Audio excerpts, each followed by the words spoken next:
Howdy do, everyone. Welcome to stream. Happy Sunday. Happy Cinco de Mayo, actually.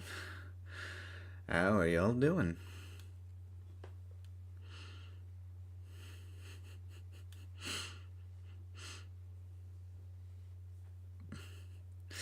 I see Chad is very unhinged today, and seems like there's just a lot of people, new and old, so, welcome.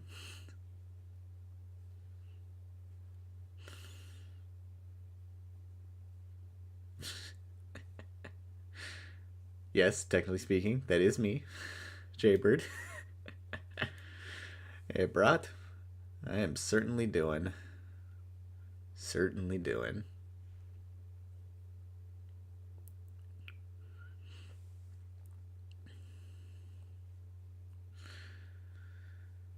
So, May the 4th was yesterday. Not a lot of you watched that video. I hope some of you will start watching it today if you haven't, because that's a pretty damn good video, and so far less of you are watching it than the Bowser video, which is confusing, but please, if you have not watched it, watch it, because seriously, that video was some of my best work, if I'm being honest.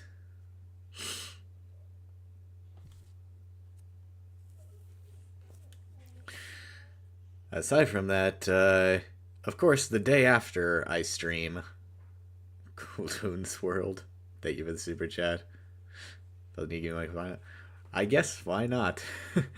Thank you very much. Anyway, the day after I stream, of course, is the Arkham Shadow reveal.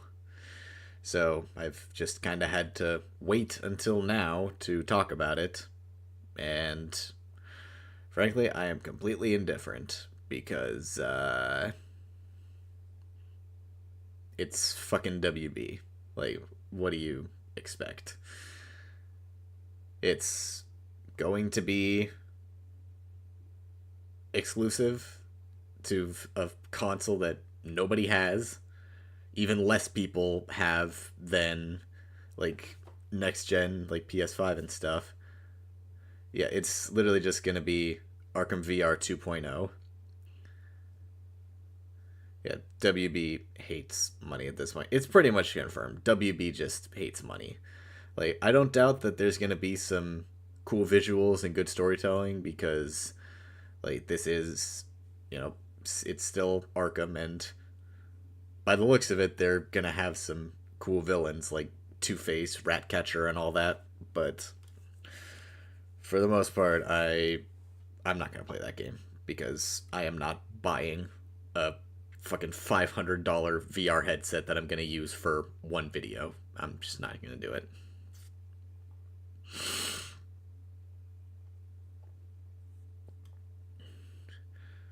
No, I'm not gonna play it. I haven't even played Arkham VR because I don't have a traditional VR headset that can play it.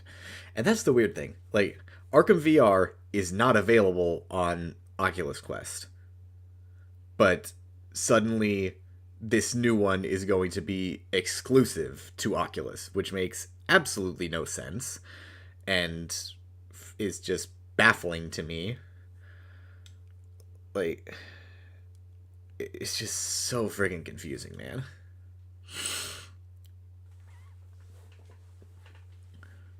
I will say that the title is pretty awesome, and if this was an actual Arkham game, I would be super hyped, because Arkham Shadow, like, that is a badass friggin' title. Like, if this was any other situation, I would be hyped as hell for this game. But as it stands, yeah, no, I really could not care less.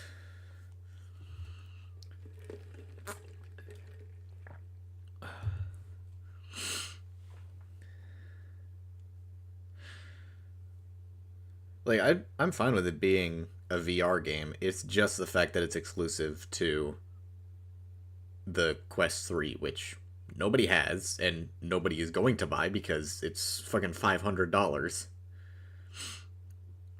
Especially when, like, the Quest 1 and 2 are so much more easily available. And, like, the same thing, basically. It's not worth it.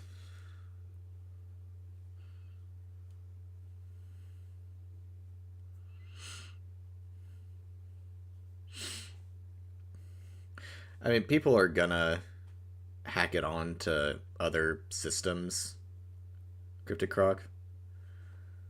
Like, modders exist, and they're a lot better at porting games than anybody else, so...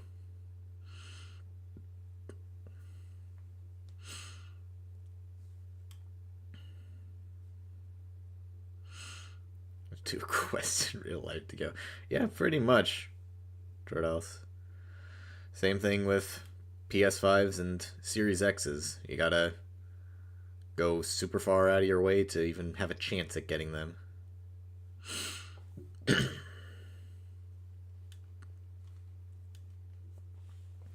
Yep. Deadpool today. I don't remember when I last wore it, but I hope it wasn't too soon ago. Yes, Wolfman, I played Jedi Survivor. Like, I made that pretty clear in the video and during all my streams.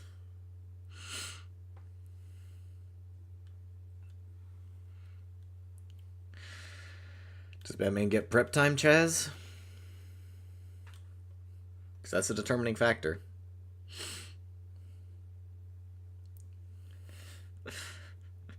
I just noticed that we have Jonkler and Officer Balls in chat, so, man, where are you? Get your ass in here.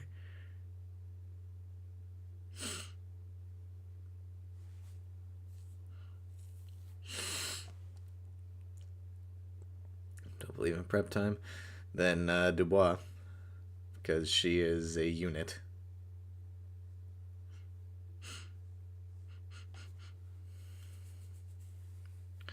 I mean, modders for that game have always been cooking Ben. They've been cooking since the start. And frankly, I don't think they're going to stop, especially with how WB hates money and everything.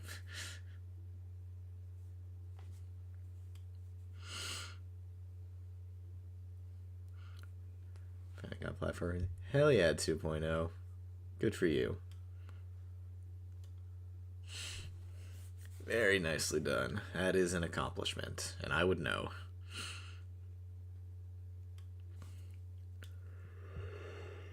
Hey.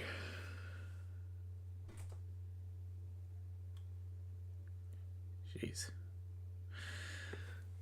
So, I guess just to give some context as far as what we're doing today, like the title and description more or less entail, this is going to be just Arkham tier lists. So, in a similar vein to that faction tier list I did a while back, we're just kind of going to be ranking whatever the hell I feel like on whatever grounds I feel like. So, I've pulled up Tier Maker, and I've set up some lists of my own, as well as searched for other Arkham stuff. So, yeah, we're just gonna do it. I'm just gonna talk my way through it. I'm really just doing this for a video for later.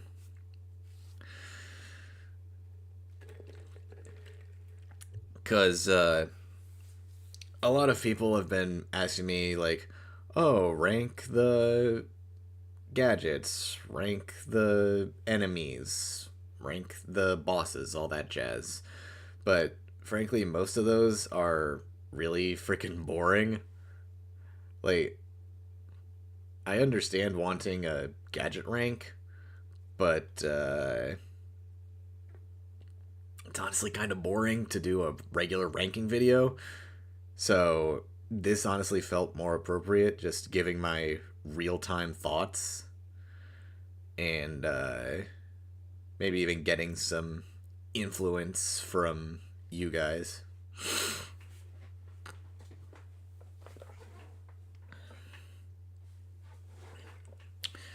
Yeah, and most of them have already been done by other YouTubers. Like, you can find top whatever gadgets and stuff on tons of other people's channels. So, I figured I'd just do it a slightly different way. Kind of taking inspiration from some people that I've seen on uh, other channels. Like one guy that I watch, he's like a Smash YouTuber, and he just like ranks really niche things about the game in uh, tier lists. So I figured I'd more or less do the same. Ranking all 400 plus other puzzles. That's a different story, Solar. Don't worry, I'm doing that later. And I'm not joking. I am actually going to do that in a real ranking video. But anyway, I have probably wasted enough time, so we'll go ahead and get started. I've already got the thing pulled up, I hope, assuming it stayed. Perfect. So, okay, you not see my mouse? Oh, you can't see my mouse. That's unfortunate. Oh, never mind. There we go. Okay. So, this list is a little bit complicated. It's not the simplest thing in the world. This is every special combo move. So, you see, we've got the special combo takedown, the staff spin, the electro blast, and all the gadgets, and all the other things. So, my goal is just to figure out which ones are the best and which ones are the worst. Hence why we have these particular tiers. And it looks like my things were imported completely randomly. So we'll just go in the closest thing to order that I remember and hope that it works. And if you guys have any input on the matter, you guys can try to sway me in some direction with your messages. I don't think that I'll be influenced too much because I've got my opinions pretty set, but if you think you can do it, you go for it. So, for the record, this is also for every single character. So I've got some from Robin, I've got Catwoman, I've got Deathstroke, and I've got Bruce and Nightwing. Yes, so this is every single special combo move. It's not just the gadgets best man, it's specifically, in this case, their special combo variants. And if it's necessary, I'll take different games into account if their things are different. But yeah, let's go ahead and get started with the most common, most obviously used. Everybody knows this move, the special combo takedown. I mean, it's the first one that you get in every single game except for Asylum. It's reliable, you get yourself a free takedown. Like, honestly, what else is there to say? Like, it is simple, reliable. You kind of just always want to have it, you know? It's not quite perfect because in the end, like, it gets outclassed later on in the game, but because it's such an early game tool that you always have access to, you can generally always rely on if you can't figure out what else you're going to do. It's definitely worthy of going in the great tier. Like, is there ever a time that you don't want the special combo takedown? Because it just always does its job.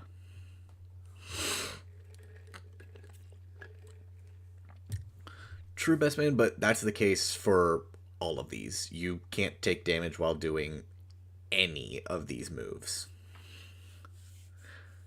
All of these moves give Batman a layer of invincibility, or whatever character you're playing as. So, yeah, that's not a special thing for the special combo takedown.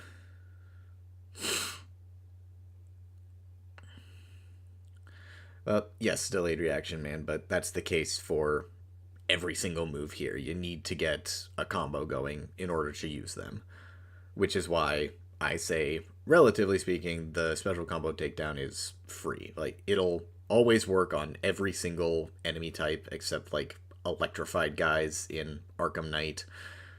So it's just that's such a niche scenario that almost never happens. But yeah, overall, easy, great tier. Like there's there's just no reason not to have it. Thug Toss from Arkham Asylum. So relative to the other games, the Thug Toss is kind of useless.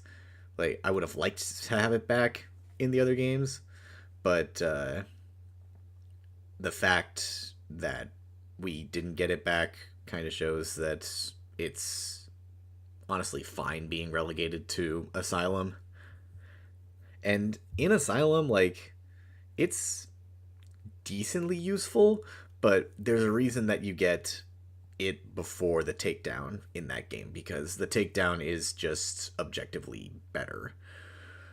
But in Arkham Asylum specifically, you have a lot of useful places to use it. So, like, for instance, you can throw guys into electrical barriers because there's electric barriers everywhere in Arkham Asylum. Uh, yeah, there's some places you can just throw them off the map.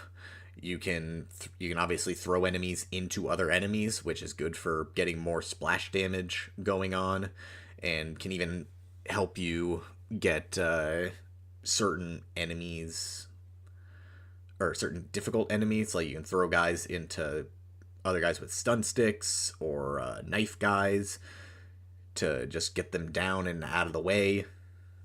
So overall, like if it was in the later games, it would definitely be lower.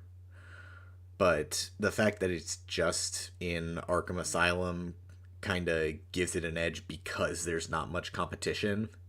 Like if it was contending with some of the other moves, especially like Bat Swarm and Multiground, then it would definitely be lower.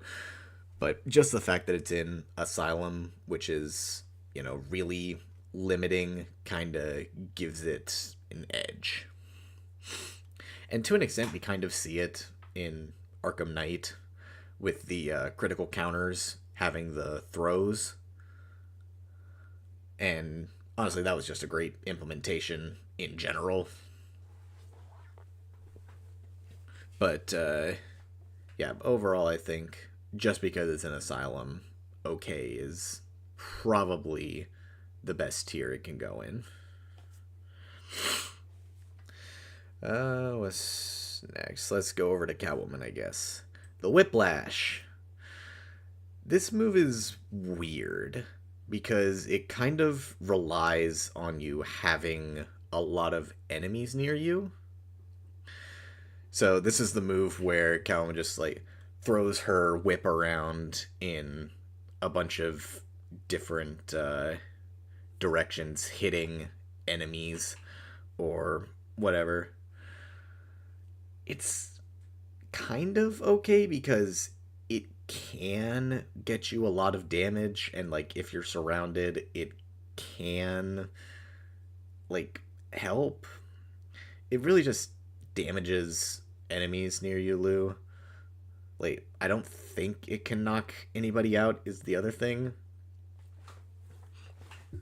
Like, it'll just deal damage and knock them back, which in the end is useful, but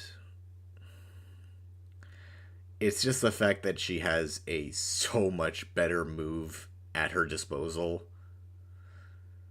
that, yeah, the Whiplash is just not useful at all. I'm not going to put it quite in Y tier because it can hurt enemies and it can give you some decent damage if you're in the right scenario.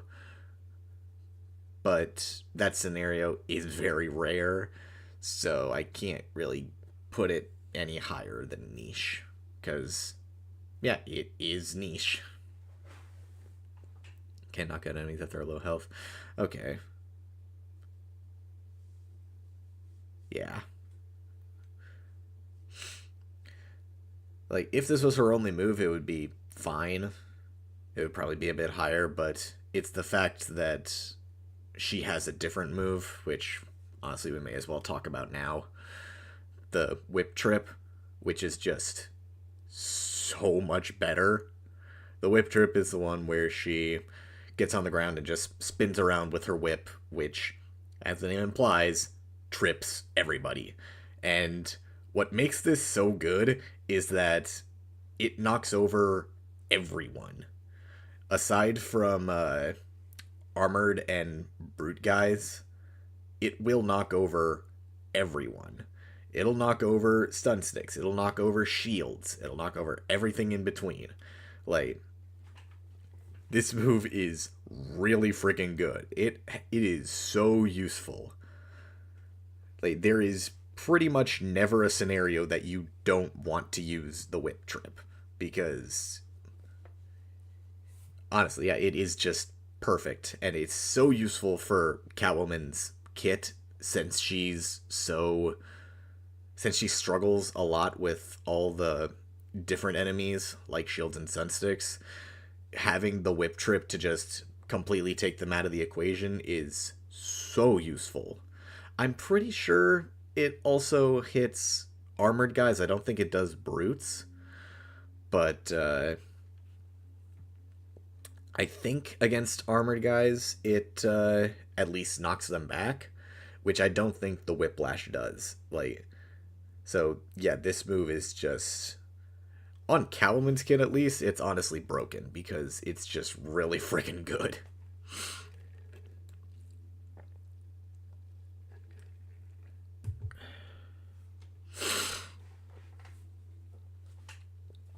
Okay, back to Batman, I guess. Let's talk about the Bat Swarm. I think this move is honestly really underrated, and frankly, I am always depressed that it didn't make it back to Arkham Knight. This move is so friggin' useful. Like, obviously, in speedruns and all that, we use it for the cheese on Mr. Hammer and Sickle. And frankly, without it, I wouldn't even know what to do anymore because I just forgot how to fight them otherwise. Because, seriously, that Bat Swarm tech is just broken against them. And even outside of that, it's really friggin' good because it gives you time to think. In a situation that you are no doubt going to be surrounded, it's pretty much a get out of jail free card because it stuns everybody around you. And that stun obviously gives you time to think. It gives you time to figure out your surroundings and understand what you're going to do next.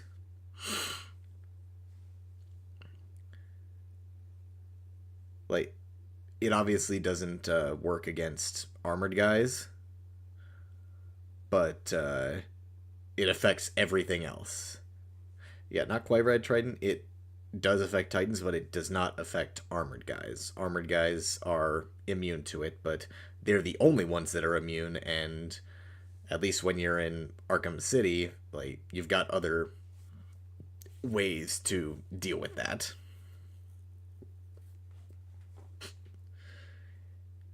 And yeah, the Bat Swarm Batarang combo is fantastic because it'll pretty much always give you another combo move as soon as you're done with it. And it just does damage. Like, it does 1 point of damage, meaning that if you've got enemies that are low enough, it'll just straight up knock them out. Like, this move is really friggin' good. Okay, I think I'm gonna need another tier because I wouldn't quite call it perfect because in the end there are better and more useful moves.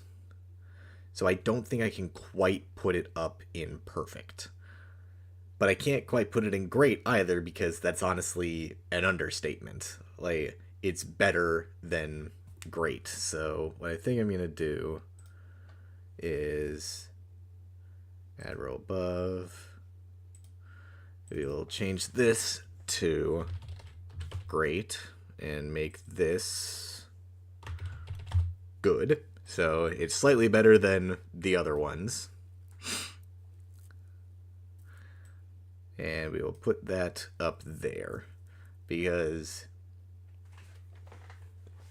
relative to the whip trip and the other moves that will eventually end up in perfect tier, it's not quite there, but it's ultimately better than the ones that are going to go in good tier, like the special combo takedown.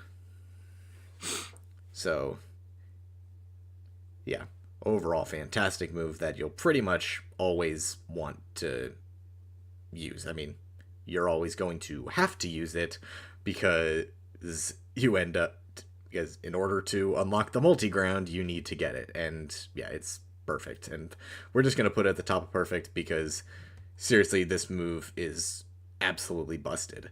I still don't know how this move has always made it past testing. Because, seriously, this move is so friggin' busted. Like, you can take down an infinite number of enemies if they're on the ground.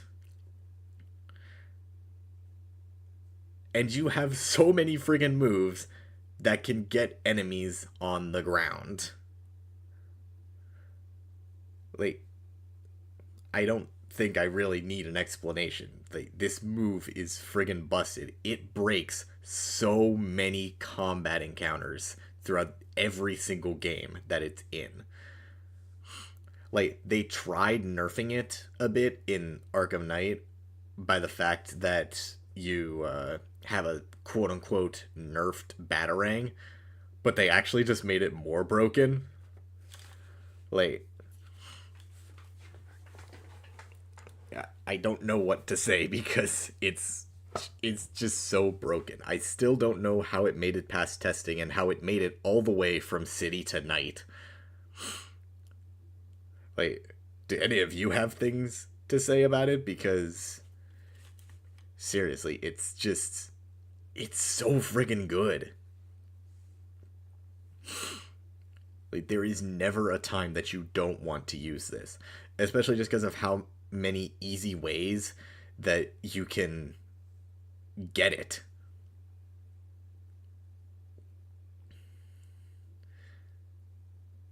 Honestly, yeah, Lunar, it does make the game too easy. Because you just punch a guy 3 times, throw some batarangs, punch one more guy, multi-ground, punch 3 times with critical strikes, multi-ground, rinse and repeat for the entire friggin' game. It is so busted. It is so simple. And yes, Bestman and Tucker, the sound is so friggin' good. I don't know which game has my favorite one, but I think it's Origins, especially because of how you can use it in Bane 2. Using it in that fight is just so good. It's so good.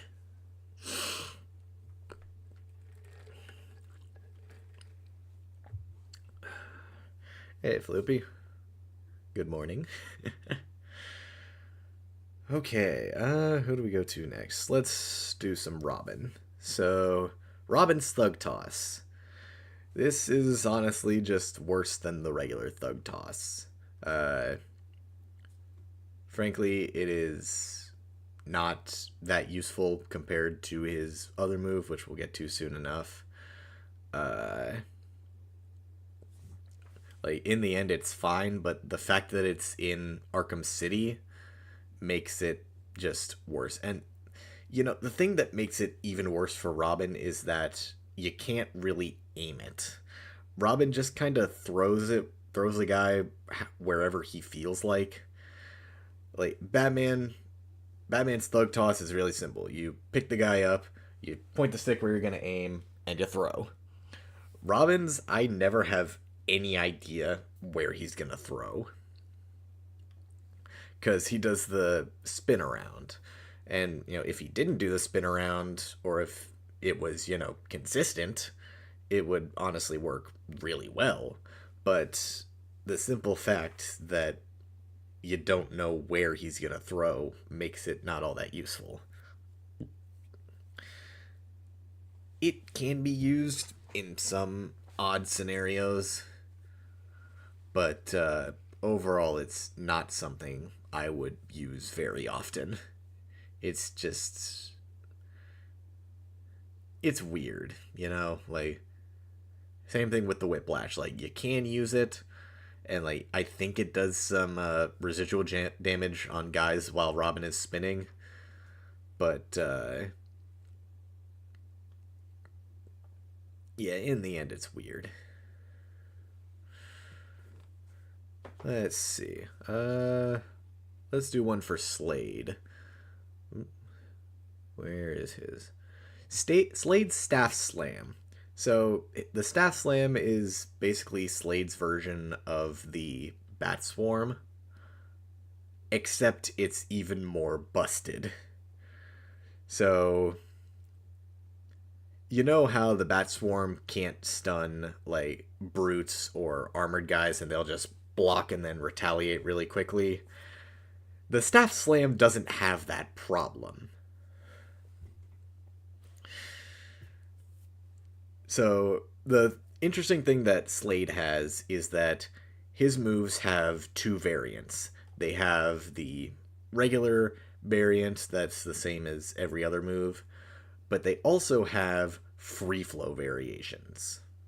So free flow focus variations. So when you get up to free flow focus with Slade, his moves become even more powerful. This means that for the Staff Slam, at least, when he does it, it stuns everybody. It'll stun regular guys, it'll stun brutes, it'll stun armored guys, which makes it even more busted than the Bat Swarm already was. It is a little bit, like, slower and sort of unresponsive, but it's the fact that it's literally just the Bat Swarm, but better. Like, there is never a time that you don't want to use this move as Slade.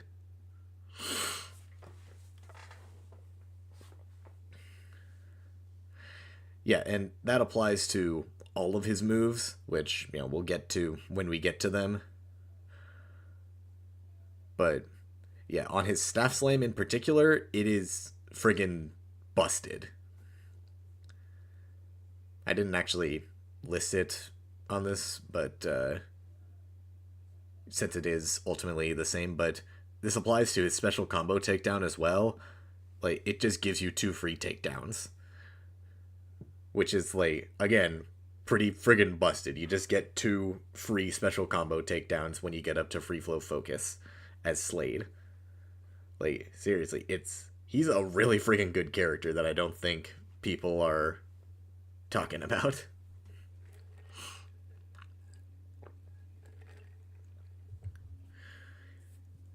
Okay, which one next? Let's talk about Nightwing.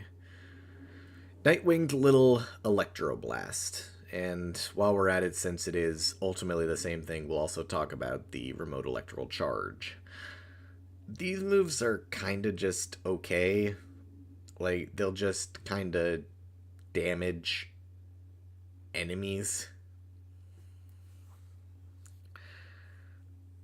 Like, they have some okay scenarios, like when enemies are electrified or armored or all that, but generally speaking, you don't want to use it. Like, it'll do damage, it'll stun some guys, but that's about it.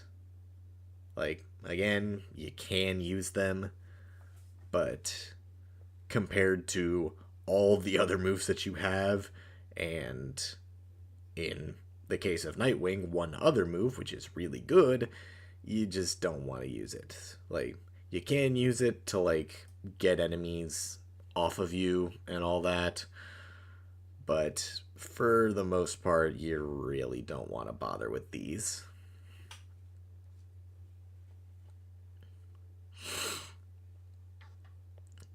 Remember, we're only talking about the special combo variants of these moves, not the moves in general. The moves in general we'll be talking about later, or the gadgets.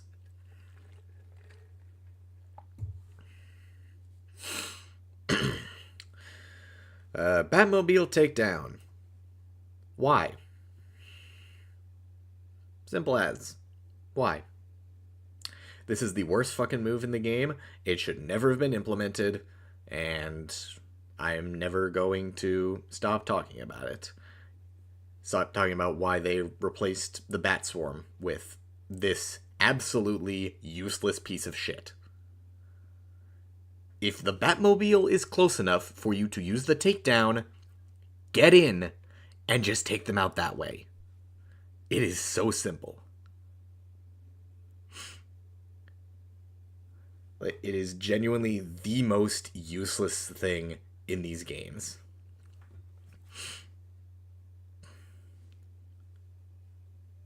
Yeah. Oh my gosh, it looks cool. Great. So does every other move in the game. Yeah, I'm never going to stop shitting on the Batmobile takedown purely for the fact that it replaces the Bat Swarm. Like, if they replace, I don't know, the special combo takedown, yeah, I'd be fine with that because, you know, it's a relatively niche move that you can only use in certain scenarios. Same thing with the Batmobile takedown, you just use it when you have the Batmobile nearby. But it's the fact that it replaced the fucking Bat Swarm that makes me so mad. This is the worst move ever created in these games. And the thing is that you can't even use it in, like, challenge maps and all that. So it has even less use than all these other moves.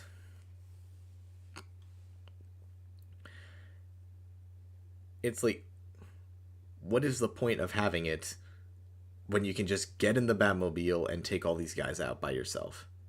Like, it's so stupid. Okay. That lovely rant out of the way. Let's do Robin's staff spin. So this is basically Robin's version of the Bat Swarm, where he, spins. Excuse me. He spins around with his staff and just hits everybody down. Honestly, this is probably also up there with perfect because this move is really friggin' good. Like, there is, again, never a time that you don't want to use this, because much like the whip trip and the staff slam, it'll knock everybody down. Like, there's just never a time that you don't want to use it, compared to his friggin' thug toss. There's just never a time you'd want to use that over the staff spin. It's great because it never knocks them out, though. Well, even if it doesn't knock them out, it still gives you room to work and then let you knock them out after. The Bat Swarm generally won't be knocking enemies out either because it only does 1 damage, but staff spin, even if it does 0 damage, in that case, it lets you build up your combo even more, lets you build up even more points, because it'll knock everybody down and give you a chance to get another combo going. So, yeah, like, same thing with the whip trip and the staff slam. It's the Bat Swarm, but just better. Especially because for these, they're on worse characters than Batman. So these characters really need these moves. Like, if Batman had the equivalent of the staff slam or the whip trip, like, he would be so freaking broken. It's the fact that they're on these worse characters that brings them up multiple tiers.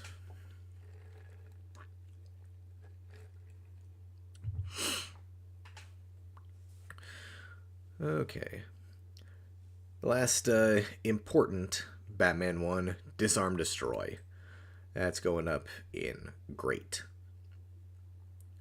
Because, same thing with the Bat Swarm, it is super reliable, and there's very rarely times that you don't want to use it. Because it gets the most annoying parts of the game out of the way. Nope, Chicken Man, it cannot quite be perfect because there are times when you can't use it. When you have a situation where there are no enemies with weapons, what's the point? You literally can't use it. But when you can use it, it is fantastic because it allows you to get rid of shields, stun sticks, and those are really the only ones that matter. Yes, you can use it on every other weapon in the game, like bats, knives, and all that, but you generally don't want to use them on that because they're not that bad.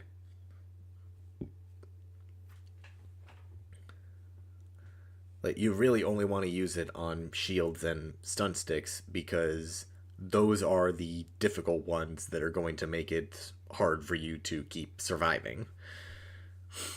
Honestly, if you use it against regular enemies like bats and all that, like, it's fine because, like, I guess it technically gets a difficult or a damaging source out of the way, but it's really not that important to do. But is the fact that in more difficult challenge maps, the fact that you can use it to get rid of some of the most annoying parts of the game and just generally make your life easier, it's definitely at least great. Although there is also the fact that in Arkham Knight, I think only in Arkham Knight, they buffed Disarm Destroy a bit, so that if you use it when you otherwise couldn't, so like there are no weapons on the field, it instead just gives you a special combo takedown. Yeah, like Solar said, if you're using it when there aren't any enemies, you'll just get a special combo takedown. So that is better in Arkham Knight than in the other ones. But at the same time, in Arkham Knight, you have a lot of other great moves to take them out. And then City Origins 2. Does it? I really don't recall. That might be the case, but I do not remember. If it is, great. If not, then it just makes it better in Arkham Knight. But yeah. Great move. Like, there's a reason that it's always the last special combo move that you can unlock because it is just overall really good. Frankly, that spot should be reserved for the multi-ground because of how broken it is, but I digress. Slade's Disarm Destroy. I gotta be honest, it is actually worse. So, the gimmick with Slade's Disarm Destroy is that if you have free flow focus while you use it, it will take down the enemy as well. But it's not going to give you points for that. So this means that on top of taking the weapon out of the fight, you're also taking an enemy out of the fight, which is not good on challenge maps when you're trying to rack up points.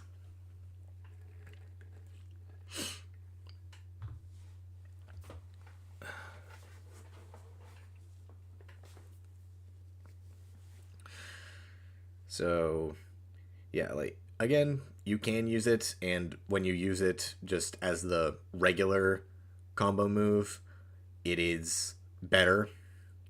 But the fact that it has that addition of just taking the enemy out when you probably didn't want to is not that good. Because, again, it does not give you, like, bonus points for taking them out. Normally, a takedown will give you, like, a times 50 or 75 multiplier, but Slade's Disarm Destroy only gives you, like, 25 times, which is not nearly as good. So, again, you want to use it, but you do not want to use it as much as you would with Batman. Let's do some of the gadgets. Special combo Batarang. That's going in great as well. Because, same thing with all the others, there is rarely a time that you won't want to use it, especially in Arkham City, because after you use it, you can very quickly build up another combo and use those downed enemies to just instantly take them all down with the multi-ground. It is, it is simple, it is useful. Honestly, Warping Fist, I think it's worse in Arkham Knight because of the fact that the Batarang itself was already really friggin' broken in that game. The Batarang, the regular Quickfire Batarang in Arkham Knight is really good. No, guys, remember, I'm not talking about just the Quickfire Batarang. I'm talking about the special combo Batarang. So just throw in a regular Batarang in these games. It's not what I'm talking about. I'm talking about the special combo variant, which you can only get in later games by getting a high enough combo. And when you do it, you fire 3 at a time. But then that's it. Then you lose your combo. So honestly, now that I'm actually talking it through, I can probably only put it in good, because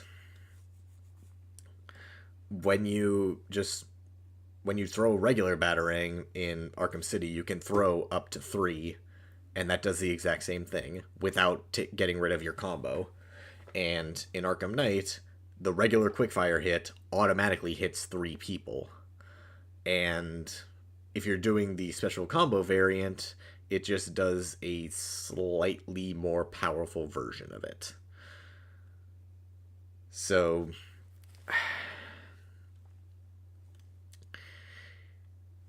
honestly, the more that I keep talking through it, the worse it's getting. Because, like, this is a case where you can use it and it can be useful, but it's the fact that just a regular quickfire Batarang is going to be better than this. Especially in Arkham City and Origins, where you have to get all the way up to free flow focus in order to use it. And when you do, like, it's not that good of a reward.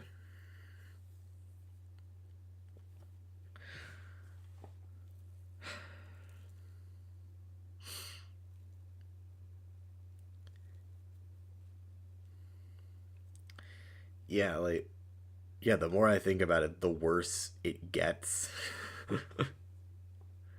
I don't think it's quite as bad to go down to niche, but yeah, it can't really go much higher than okay, because yeah, there's very few scenarios that you want to use it over some of the others.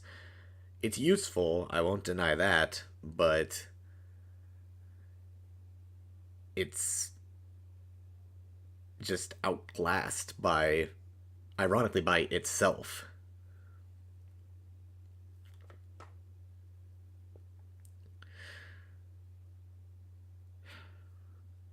Yeah, like, I'm debating putting it lower, But no, I think it's all right there in okay because yeah, it does have its use. Like you can build up the combo to unleash it, take a bunch of enemies down, then get get a combo back up, and then use the multi ground and all that. So it is useful. It does have a decent number of uses, but in the end, it's just outclassed by itself. The not the special combo, the quick fire batarang, because that move is frankly broken when you know how to use it in tandem with the multi ground. What's next? Well, speaking of multi ground, we have Bruce's. Now, contrary to popular belief, not all multi grounds are created equal. And frankly, Bruce's multi ground is really, really shit. So, to use Bruce's multi ground, you have to throw a Kajuki bomb. I think that's how you pronounce it, I don't remember. And then you have like a 5-frame window to press Y and use the move.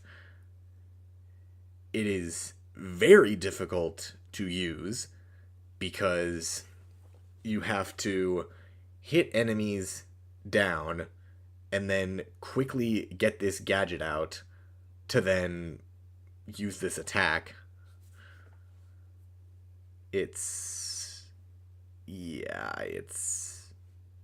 like when you can get it off against a lot of enemies, yeah, it's great. But the other thing is that it's limited. You can only use this move 3 times throughout any combat encounter. Not a single level, the entire encounter. Meaning every single level of a combat map. So every wave, you have 3, and then as soon as those 3 are up, you're done. You're never going to be able to use it again. And if you're somehow in a situation where you accidentally use it and you don't have any enemies on the ground, tough luck. Because you don't get that Kajuki bomb back. And if you're like too slow and you press the button at the wrong time that doesn't let you use it, yeah, you're not going to be getting it. It is ever so slightly more useful than the Batmobile takedown, but only barely. Only by the tiniest of margin.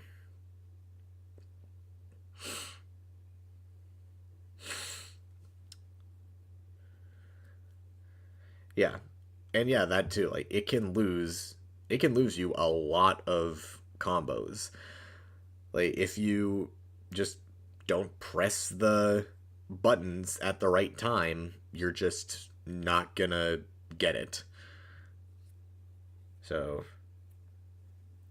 yeah, it is a very bad move.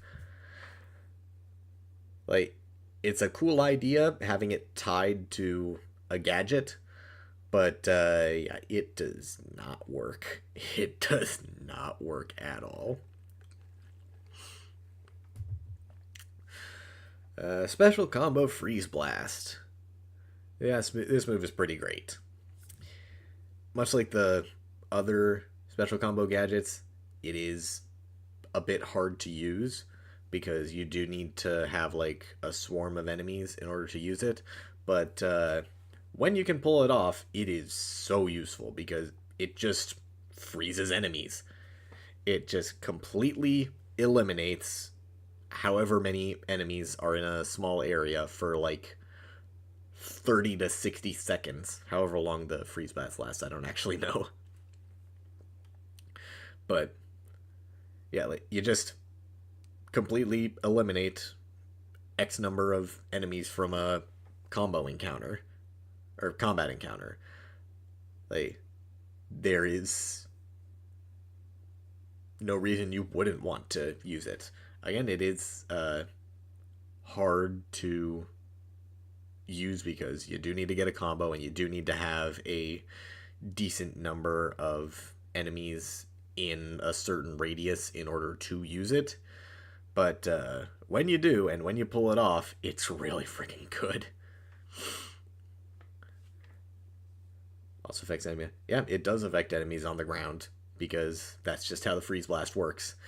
And if they're on the ground, they ain't getting back up.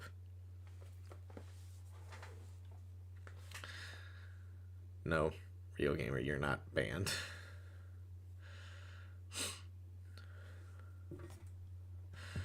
Which one next? Let's do Nightwing's Baton Throw. I'm sure this has a different name, but it's where Nightwing just throws up whatever the hell he feels like and kicks his gadgets around. This move is pretty good, actually. Like, especially on Nightwing, who really struggles with a lot of enemies. I don't think I'd call it great, but definitely at least good.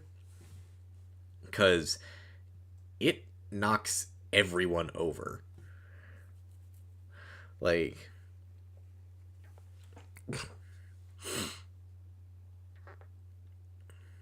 you can use it to completely negate a bunch of enemies. Like, similar to the whip trip and the staff slam, it'll take out or it'll knock down like a bunch of enemies. It'll knock down shields, it'll knock down stun sticks, and it'll just completely take them out of the picture for a while.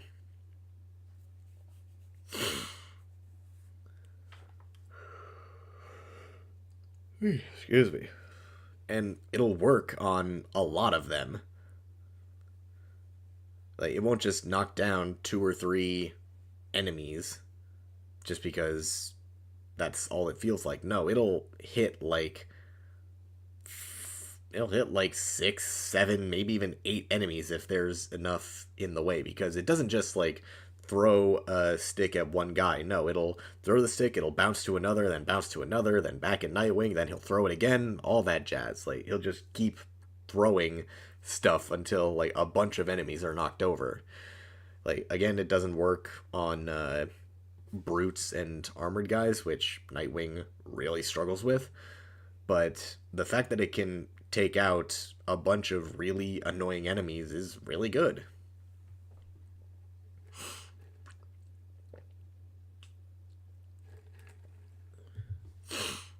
Definitely way better than his Electro Blast, because again, that move is super niche and difficult to use.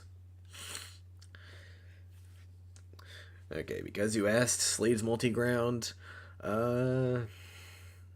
it's hard to say because on one hand it's kind of better, but it's also kind of not. I don't really know where to rank it because in the end it's a multi-ground that is not Bruce's, which is really freaking good because it'll take out an infinite number of enemies if they happen to be knocked to the ground. But at the same time, it's kind of finicky, and sometimes it just doesn't work. I don't really know how to describe it. I feel like in a lot of times that I was playing as Slade, the multi-ground just like didn't work, which is weird because, you know, it's a multi-ground, it's really not that difficult to make work. So I'm not entirely sure. And then the free flow focus gimmick with this one is that when you use it, it will act as a pseudo bat swarm and knock enemies back, which is kind of where it makes me think it might be better, because then once you use it, it'll stumble a bunch of enemies, just make it harder for them to hit you, which is really freaking good. So, like, I almost feel obligated to put it in perfect, but at the same time, it feels wrong too because there's just times that it doesn't work. And there's also the fact that Slade is not nearly as good at getting enemies on the ground to do a multi-ground because his quickfire battering equivalent is very slow and does not combine with itself very well. So I feel like I can only put it in great, but that addition of knocking enemies back makes me think it deserves perfect. I don't really know. I almost feel like I need more playtime with him to make that distinction.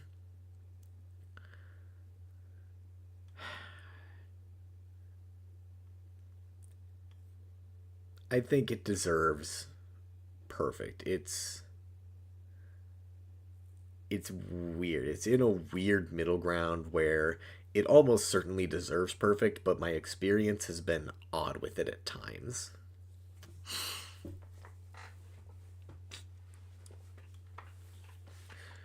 I think, yeah, I'm okay with it being imperfect. I don't think it's quote unquote situational enough to go down to great because in the end it's still a multi ground, which is friggin' awesome. So, yeah, I'm fine with it being there. Explosive Gel.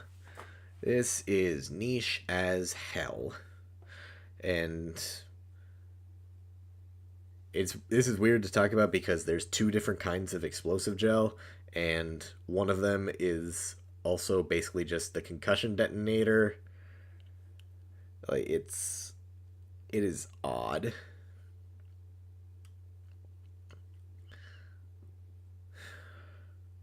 Like I don't really know what to say about it because I've just so rarely use it. Honestly, best man, it's pretty friggin' good in night compared to like City and Origins. The problem is that I just never use explosive gel at all, special combo or otherwise. Like the only time that I ever use explosive gel in combat is when I'm doing 100% or the fight against Solomon Grundy. That is it.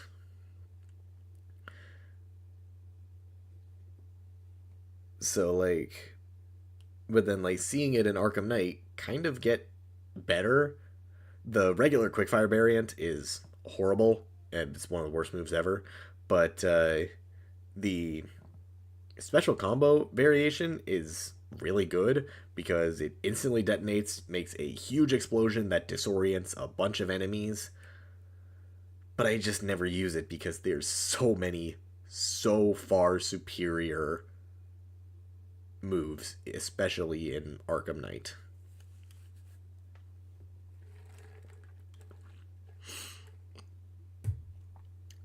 Yes, this is specifically a special combo that we are ranking, but I was just mentioning the fact that I never use Quickfire Explosive Gel to begin with, so that would mean that I'm even less likely to use the special combo variation. Also, hello Goose. Thanks for stopping by. Why is everybody talking about croissants? Like, I know you're referencing the goat that is Carl Weezer, but why? Who is not finishing their croissant? Who is not finishing their croissant? I can't do it. That was awful. I'm sorry.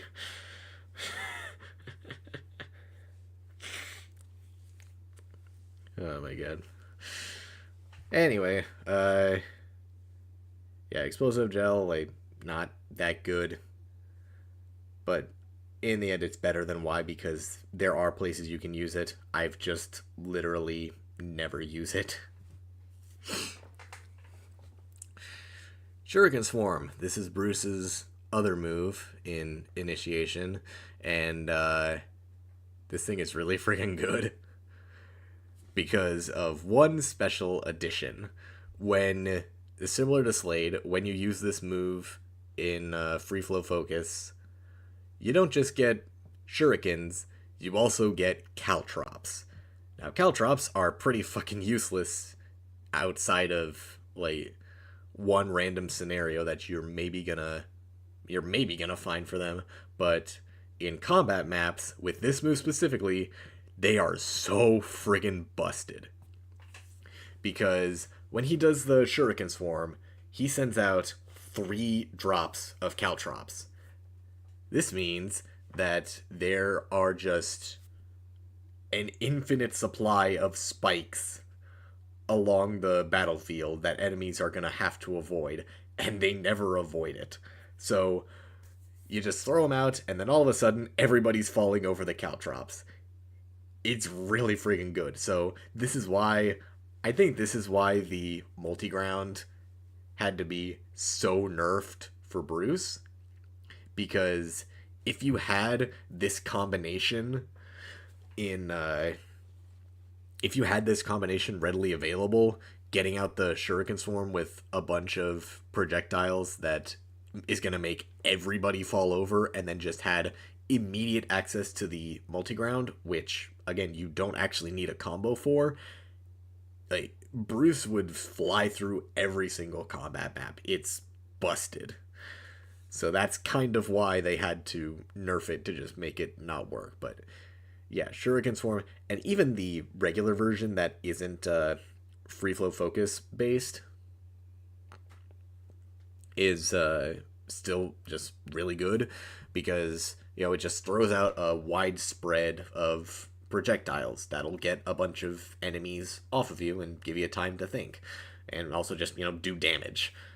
So yeah, like, there's a reason this is the only move that Bruce has access to, or special combo move Bruce has access to, because it's really freaking good. And last but certainly not least, the special combo Batclaw. Now, if we were just talking about the Arkham Knight variation, it would be perfect. But the fact that this also appears in Arkham City and Origins make it not so good. This move in City and Origins is borderline useless. All it does is do a little bit extra damage to the guy that you do a Batclaw Slam on, and creates a small shockwave. It is just a complete Y move. If it was just that one, it would definitely be in Y. Maybe niche. But the fact that they gave it the biggest friggin' buff imaginable in Arkham Knight puts it up in great. Again, it can't quite be perfect because of that version in City and Origins. But the fact of the matter is that the Arkham Knight variation is absolutely busted. It's literally just a special combo takedown, but better, because it will take down any enemy type no matter what.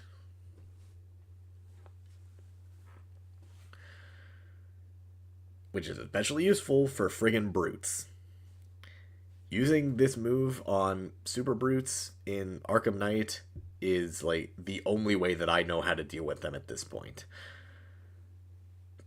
The best part is that, like, it's not just a takedown, it also has the addition of a shockwave, because after Batman does the slam and takes them out, it creates a big shockwave that knocks everybody else around you back, which then creates space and allows you to figure out what the hell you're gonna do next. Only doesn't take out shield brutes? Yes, because shield brutes are stupid and I hate them.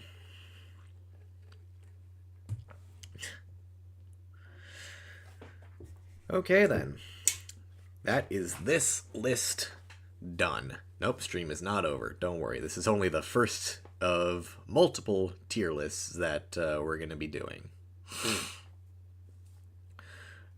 I'm going to actually change... oh no, I can just crop like this. just so that I have this image in case it gets lost somewhere. Alrighty. Don't worry, we are not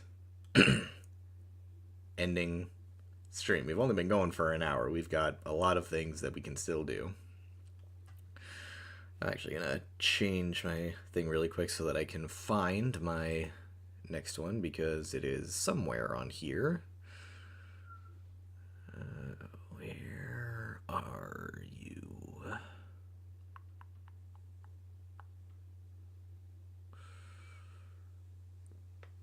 Okay, you are not showing up. There you are.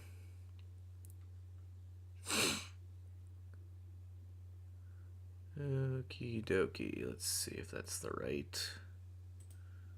Okay.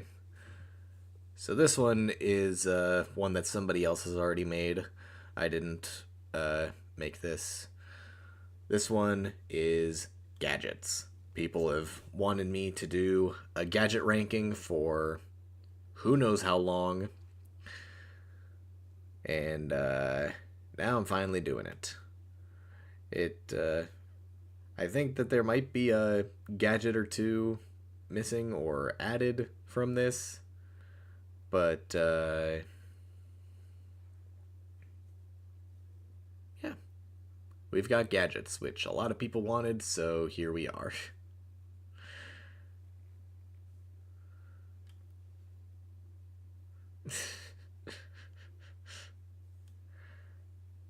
So this list is based on both combat and predator. We're taking both into account here.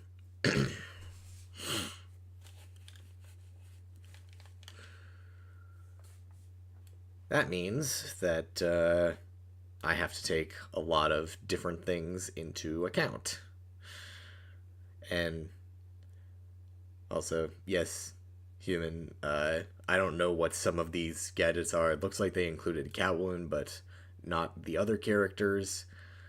So I'm actually gonna add a tier really quick, because we're not talking about Catwoman today. We're just talking about Bruce. Just gonna throw these in there. I think that's the snap flash. Okay, we're gonna change that to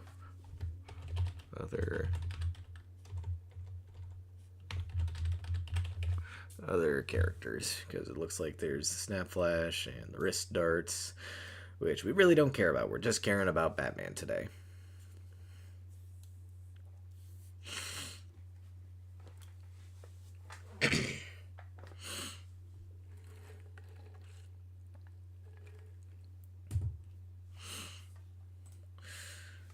Alright, let's start it off simple, as all things usually need to. The Batarang. Easy A tier. Because, come on, it's the freaking Batarang. Like, in what situation do you not want the Batarang? Like, you throw it out, you hit a thing. Like, what's not to love? It can't quite be S Triton, because there's a couple of small factors that keep it from being perfect. It is obviously super reliable, and you will almost always want to use it, but that's why I said almost.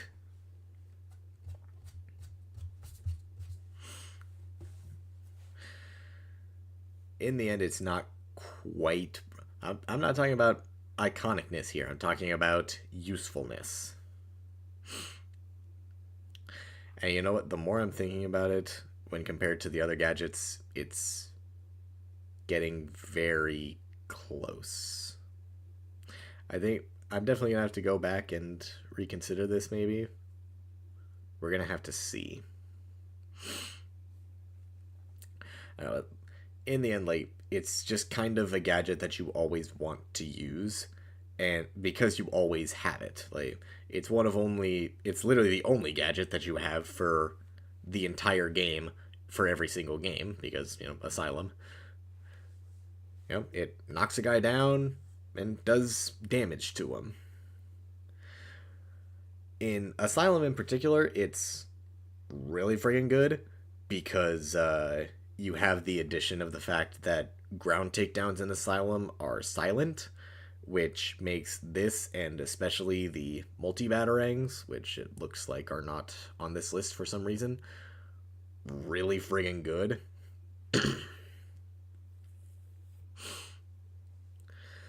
But in later games, that was obviously nerfed in favor of the fact that you now have the triple quickfire shot, which is incredibly useful, especially when you combine it in tandem with the multi-ground takedown. But even if you're not using that, knocking down 3 enemies for free is very, very useful because, it just gets them out of the way.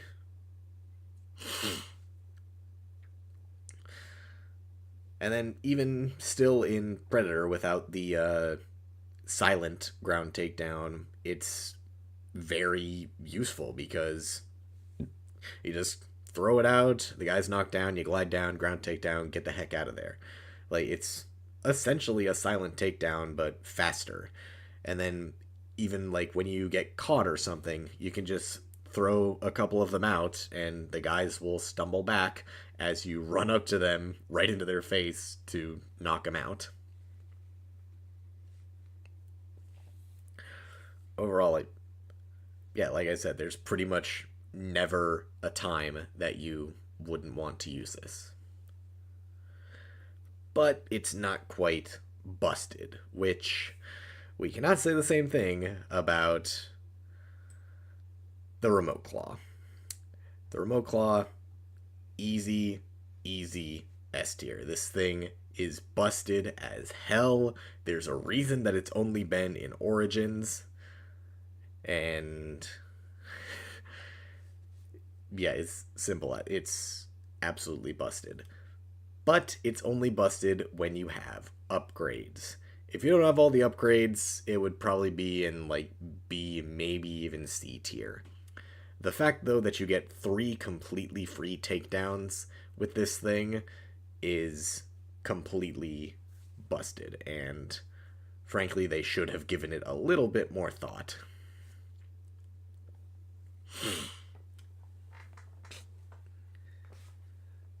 Yeah, there's a reason that this thing has limited ammo, because if it didn't, it would be just how?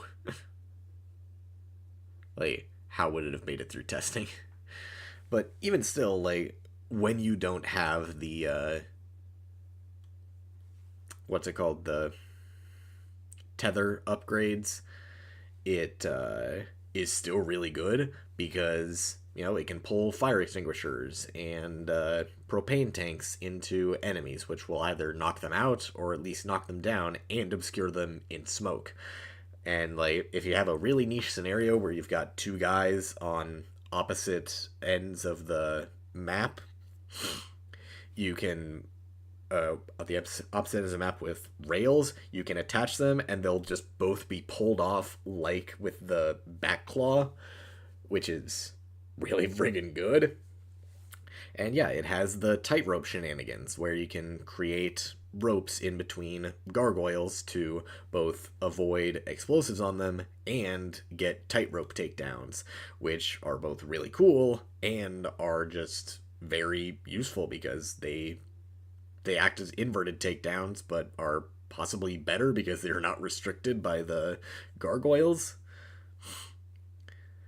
So, yeah, like, overall, like, this is a really friggin' broken Gadget, and like, I would have loved it to come back in Arkham Knight, but it makes sense why it didn't, because if they somehow ported this to Arkham Knight, they would have made it somehow even more busted, which is crazy to think about, but at the same time, I certainly believe they would have done it.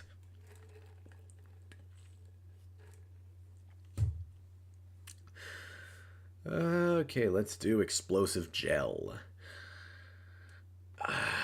I'm torn between C and D tier because ultimately, like, it's not a bad gadget, it's just outclassed by everything else. Like, when do you really want to use explosive gel? It's awesome and I love its addition, but at the same time, like, when do you really use it?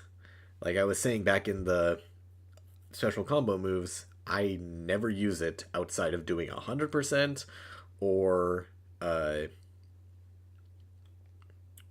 Solomon Grundy's fight. Never use it in Origins, never use it in Night, anything like that. We're not talking about regular gameplay mechanics because those are very oddly specific and every gadget has a use there. But so just combat predator, in the end it's really weird. It does have a decent use in some predator encounters because you can use it for takedowns, you can use it for weak walls and all that, but some fights kind of have to be built around those. Some of them just kind of don't have walls. So sometimes you just can't even use it. Lunar, I mean, I don't use explosive gel. Like, I'll use it during the story, but during like combat and predator, I will never use this thing. Like, you can go through any number of my streams, and I will very rarely be using it outside of story and Riddler stuff because it's just very niche. Like, when it works, it works. It's great. It's just the fact that I don't use it, you know? And then the weird addition of the auto detonate is another weird thing, which honestly kind of makes it worse. I'm pretty sure they got rid of it in Arkham Knight, but in City and Origins and Asylum, when you have the auto detonate, it's kind of a hindrance because sometimes it'll just detonate when you don't want it to. So yeah, like I'm pretty sure they changed it in Night, and I'm very glad that they did. But at the same time, they have the addition of needing to look at it. And the fact that you don't just have a quick detonate in Arkham Knight really, really sucks. Like, you have to look at it to detonate it, which is a big hindrance that really slows things down, especially when you're doing a predator encounter where like you place it behind some enemies for instant takedowns. You need to go from one end of the map to the next super quick succession before they all start moving, whereas if this was a different game you could just press the detonate button and kaboom, they're all gone. So it's really weird. Like, when it works, it works, but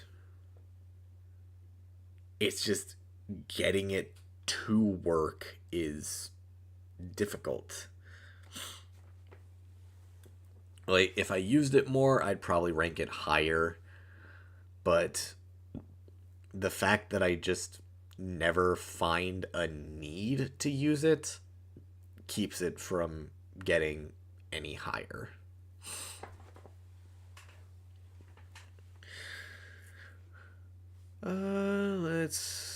Let's get it out of the way.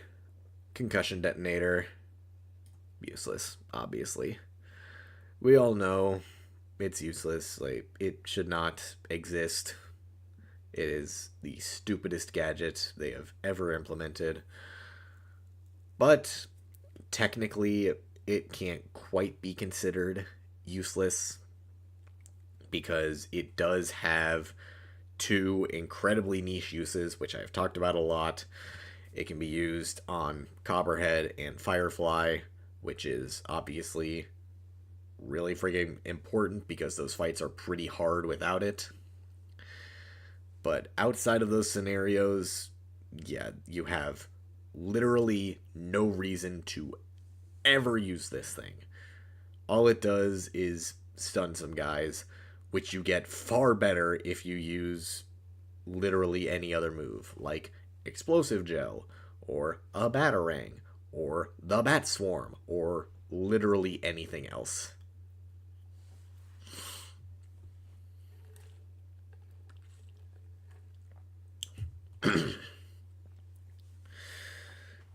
Yeah, you never want to use it. It's awful.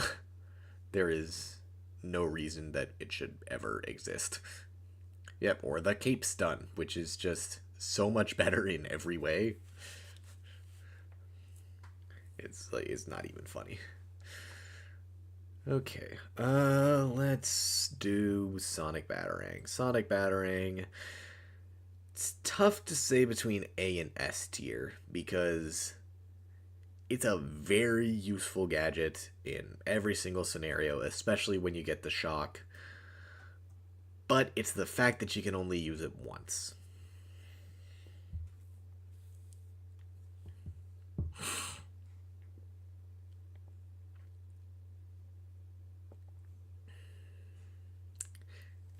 Yeah, I think A is probably where it needs to go. Yeah, if you could use it multiple times, it would be busted. But the thing is that, like, you can use it multiple times. You can use the regular Sonic Batarang multiple times. You can only use the shock once. But the thing that kind of holds the regular Sonic back is that you have to wait an entire minute to use it again.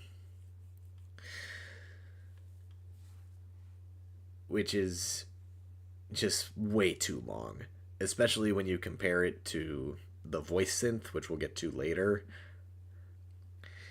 It's in a weird middle ground where, like, I feel like it's better than the voice synth, partially because of the takedown, but there's also the fact that it doesn't have like a limit.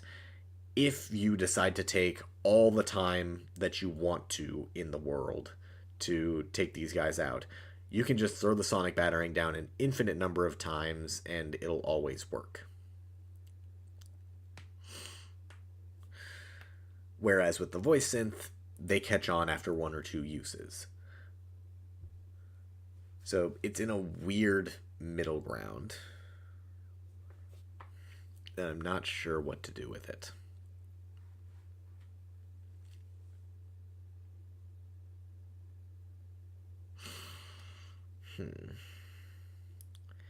It is very reliable. Like, I will always use it in every single Predator map that I have when I'm playing Arkham City or Origins. And sometimes Arkham Asylum, but it's a little bit more niche there because you're already so limited in your stuff. But in City and Origins, it's very reliable. You will always use it. And it's especially useful against armored guys because armored guys are the absolute worst in Arkham City and Origins when you're in Predator rooms. So having this to just instantly take them out is great. More reliable than regular batteries? I wouldn't say so. Yeah, Mr. Pogsy. I think that's how you say that. Uh, yeah, it's not more reliable than the regular Batarang. It's a gadget that you always want to get. Like, there's a reason that you get it super quick in 100% speedruns because it's super useful. You just want to use it right away to make Predator rooms all that much easier. And, like, even without the shock, it is pretty good because it allows you to manipulate the enemies around you. So, yeah, I think A tier is a solid choice.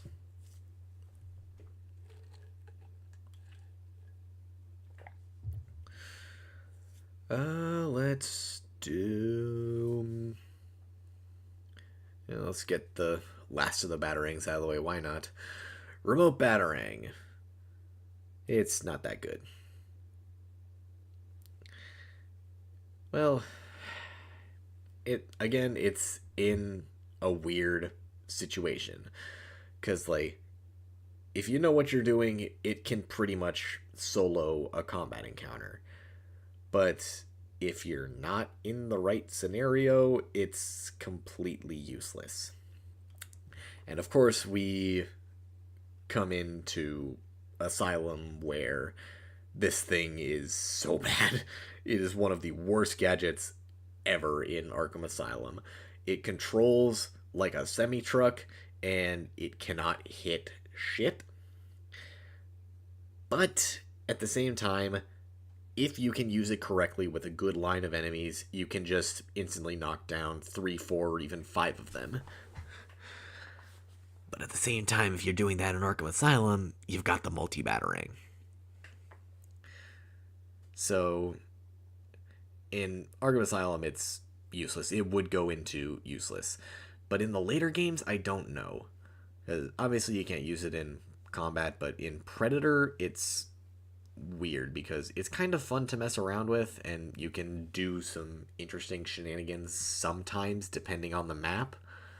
Like, if you throw it and do a big enough speed boost, hit a guy in the head, it would instantly knock them off a railing.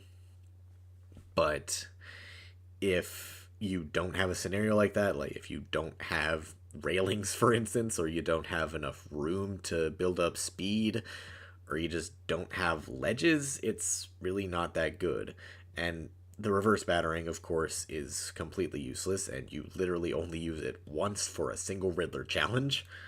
But even outside of that, like, you just don't want to use it, you know? Like, maybe you can use it to distract some guys and, like, get a takedown or two, but then why wouldn't you just use the regular batarang, you know? Yes, if we're talking about puzzles, yes, it would be much higher. We're not talking about puzzles because, like, puzzles are literally created with these gadgets in mind. Combat and Predator is all that we're talking about because that's where they come into niche scenarios where you may or may not use them. If you're doing puzzles, they have one solution. So they were made with these things in mind.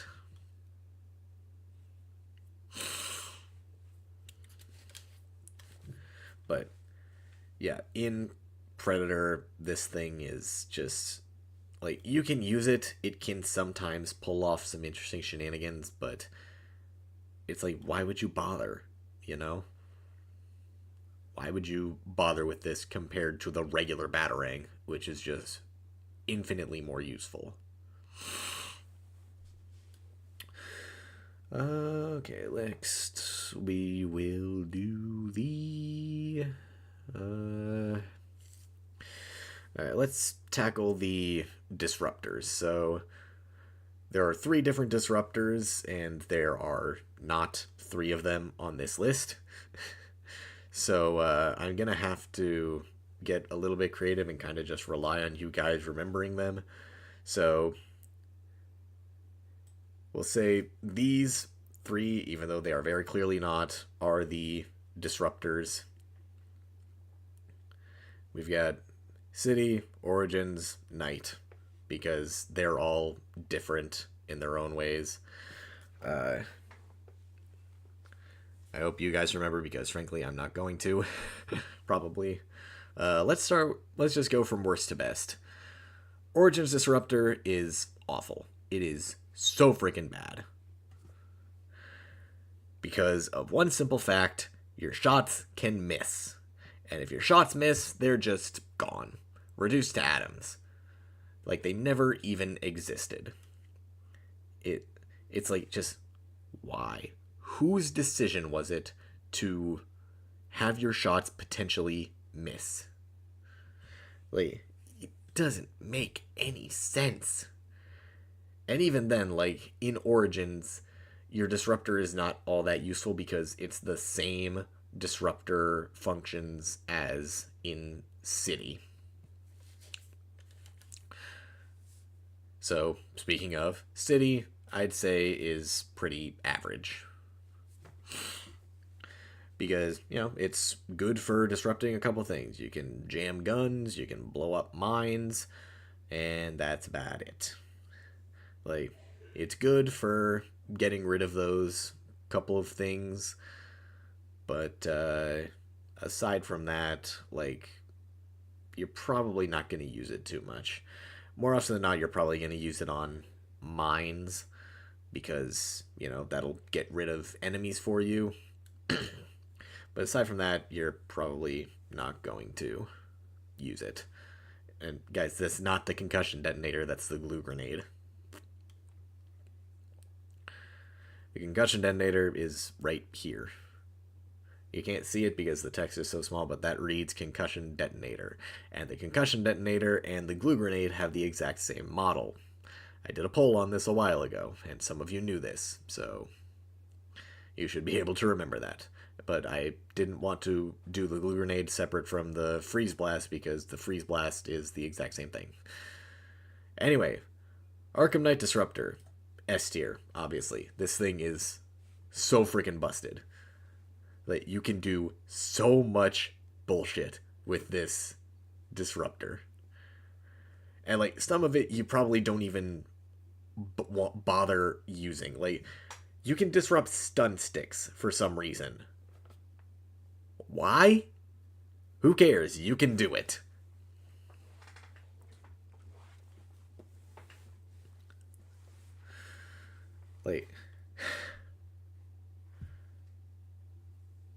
Like they just took the basic idea that the city disruptor set up with, like, jamming guns and mines and all that, and just turned it up to 11. Not even 11, 13.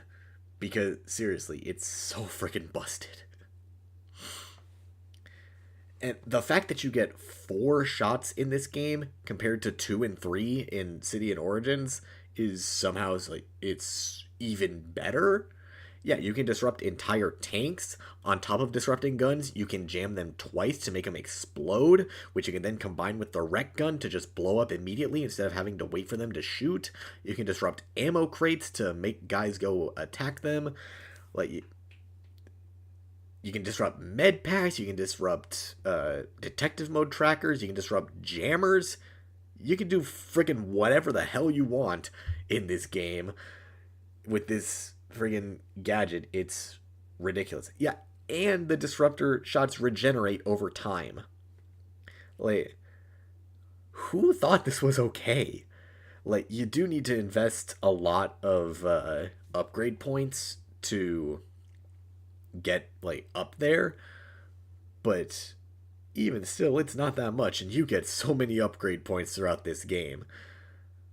Like, it's so freaking good.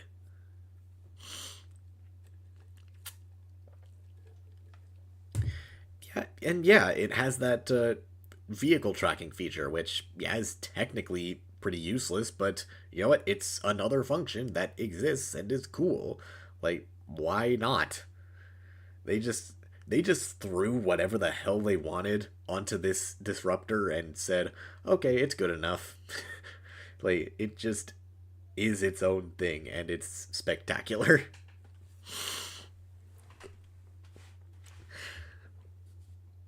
But in the end, it is not nearly as busted as the back claw.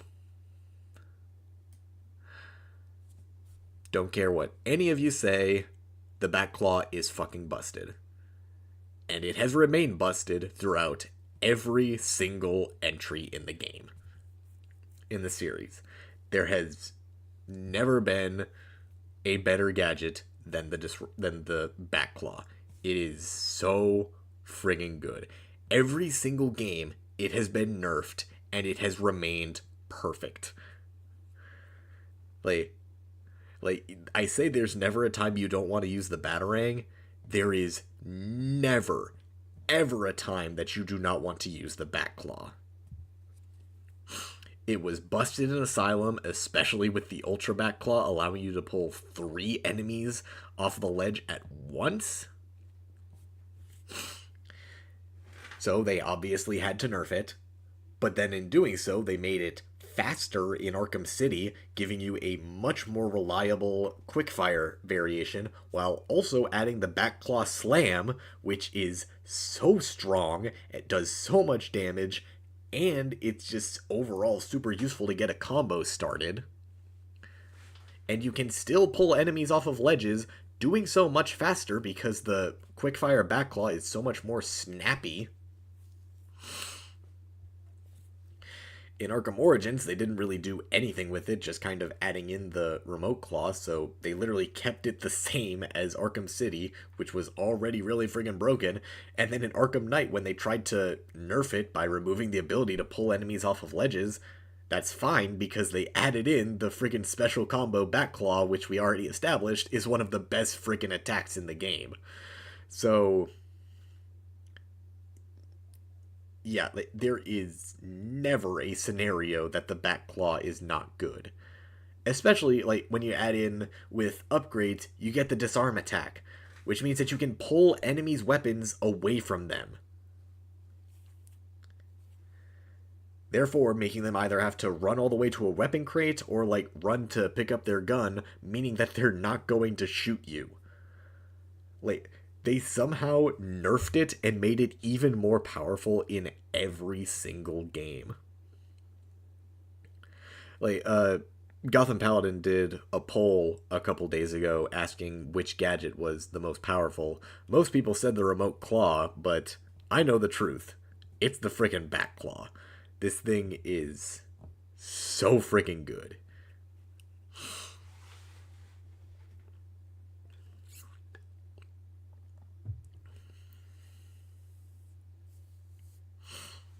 Exactly, like, and just the fact that the special combo Back Claw knocks out brutes, militia brutes at that, in one shot, which you can't do with anything else, is absolutely busted. Now, it does require a lot of upgrade points to get that upgrade, but when you do, holy shit, is it worth it. This thing is so busted. Yeah. Like, it's the best gadget in the game. I don't care what anybody else says. Any other ding dong, any other opinion is wrong. It's the best gadget in the series. Comparatively, we have the line launcher, which, again, it has its uses, but they are not at all useful. All that you get is some kicks and a takedown, which is really not all that useful. On a different character like Nightwing in Arkham City, who has very limited movement, this thing is so much better, and I would probably put it up in like A or B tier. But outside of that, no. Again, we're not talking about the rest of the game. We are only talking about combat and Predator. Not talking about traversal or anything like that. If we're talking about traversal, yeah, it's good. But then we'd also have to bring into account the back claw, or the grapple gun, gliding, all that jazz, which frankly I don't want to bother going into. Grapple boosts, all that. No, we're just talking about usefulness in combat. And the line launcher, it has some very niche stuff, but overall you are not going to be using it much. Now, during no grapple challenges, yeah, this thing is friggin' awesome. You'll want to use this all the time. But you're not doing a no grapple challenge. You're just playing the game.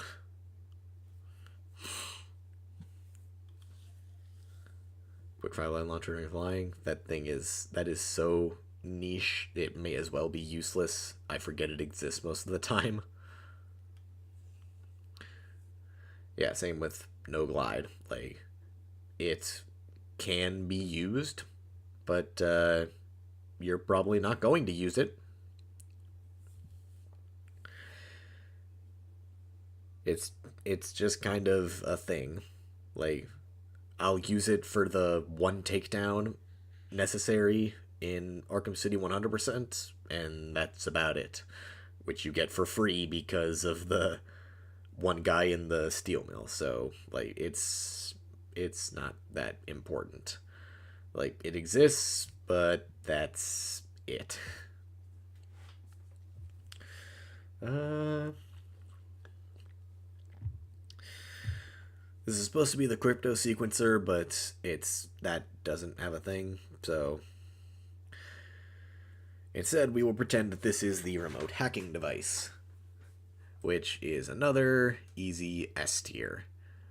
This the remote hacking device is so good. Same with the disruptor. Like, it has so many uses that it literally does not need, but it exists. So why not? Like, it's so good. It's so good. Like, same thing with the disruptor. There is never a time that you don't want to use it.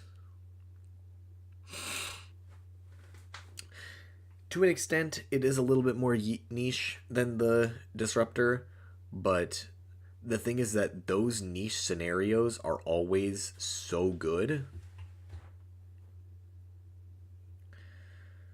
So, like, there's a ton of like generators and batteries around almost every single encounter that you can just instantly blow up and take anybody out. You can use it to trap guys in certain arenas. You can use it to blind drones, which is incredibly useful. Blinding sentries as well, which is fantastic.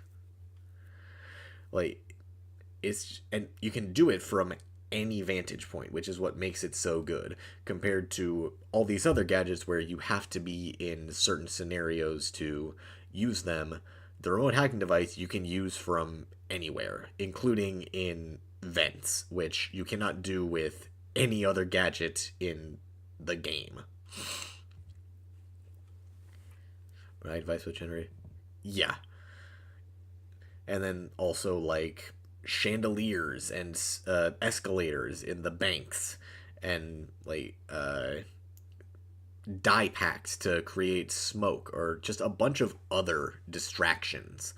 Like, you can just do whatever the hell you want with this thing and get away with it like a friggin' champ. There's just so many fun little things that you can do with the remote hacking device. It's so good.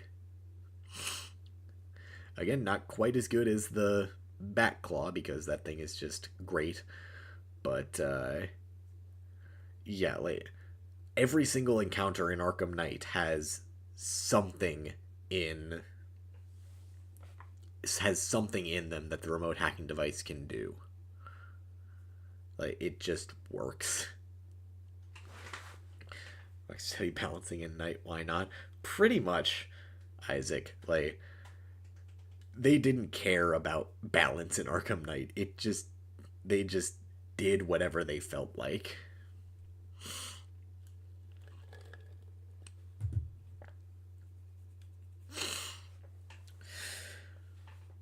Okay.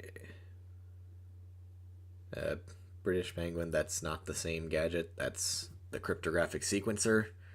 And we're not talking about Easter eggs and puzzles and whatever. We're talking about combat and predator. Which is why we're not talking about the cryptographic sequencer, because it is completely useless in both of those scenarios. Anyway, the Batmobile. That's going in B. Because it just deletes everything. But unlike all these other gadgets, that is really freaking boring. I do not like using the Batmobile for combat because it breaks everything, but at the same time, I just do because it gets me through things faster. Like, I don't really know what else to talk about with it because it just kind of is its own thing, you know?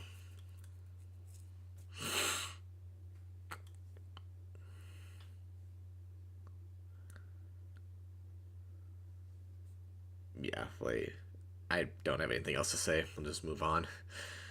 Uh, shock gloves. I freaking hate the shock gloves because same thing with the Batmobile. They break everything, and that's kind of the problem. So I don't know which side I should rank them on because they're broken and they tear apart every single combat encounter. But I hate that about them. So I'm just gonna have to put them in the same tier as the Batmobile. Cause yeah, they're broken. I'm not gonna act like they aren't, and they're fun at times, but I hate them. Yeah, they're OP in the. See, that's the difference between the shock gloves and the things in S tier. Those things are broken but balanced, if that makes any sense. The shock gloves are just broken. They just kind of exist and do their own thing. And frankly, I think Arkham Origins would be a much better game without them. Same thing with like the bat, I think it is, in the bat system in Arkham City Armored. Like, it would be so much better if it just didn't exist. Let's see. Smoke bombs. These are overall good. I don't. It's weird because you can use these in both combat and predator, and they're pretty good in both. But at the same time, I don't know if I'd quite call them broken. I think I could probably put them in at least A tier because, they're always reliable. You're pretty much always going to want to use one at one point or another. But there's also the fact that, much like the Sonic Shock, they're limited. So, that's true. They make stealth more flexible. But that's true, Triton. If you play it well, you never need to use them. But at the same time, if you have the right scenario set up and you want to use them, you can do some pretty fun stuff with them. Like, you can create a perfect distraction by just throwing it in the midst of a bunch of other enemies and then just jumping in there and taking them all out, which is really good. And it's your one get out of jail free card in games other than Asylum.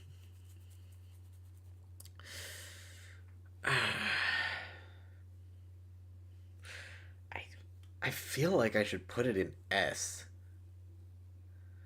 because that get out of jail free card is just always so useful. And it is a good way to start combat encounters just out in the open world.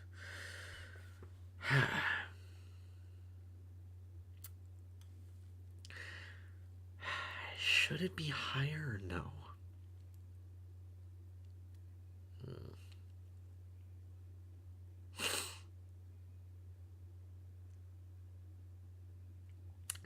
No, it's not in Asylum.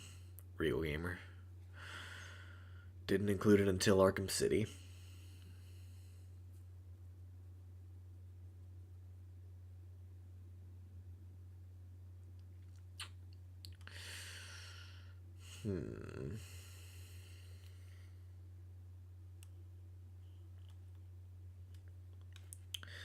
It is amazingly helpful, but I don't think I'd quite call it OP.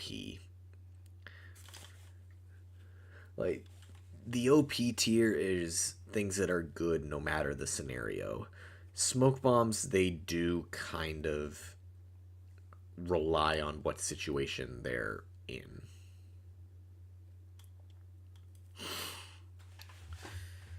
Yeah, I think A tier is probably for the best because I think it's probably going to be in high A, like right on the border of A and S, because like one small tweak, like I'm not sure.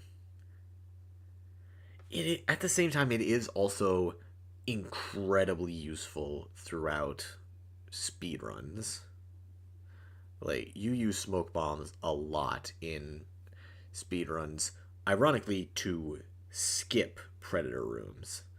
So, that might be enough to get it up to S tier because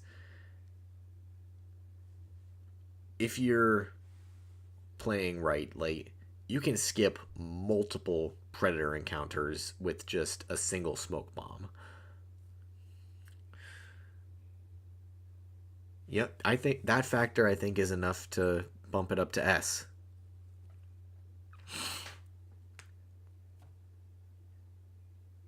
Yeah.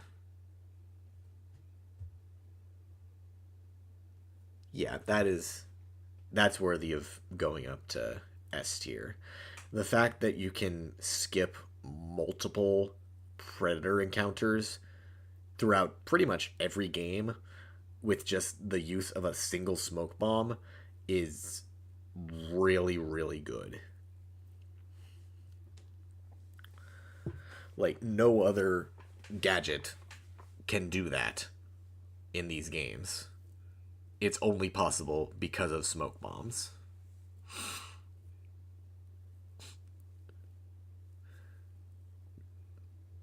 Yeah, that's going in S. That's going in S. Okay, Freeze Blast. I think this gadget is honestly really underrated. And even like from my personal experience, I don't use it as much as I should. Like, this is a pretty easy A tier. I think I'd say pretty much on par with the Batarang for overall usefulness. Cause same thing with the Batarang, like there is very rarely a time that you don't want to use it. Like in the end, it's pretty much the same as the Batarang. It just incapacitates an enemy for a short amount of time. So, but at the same time, it does it for longer. So at the same time, it might actually be higher. Mm, that's an interesting one.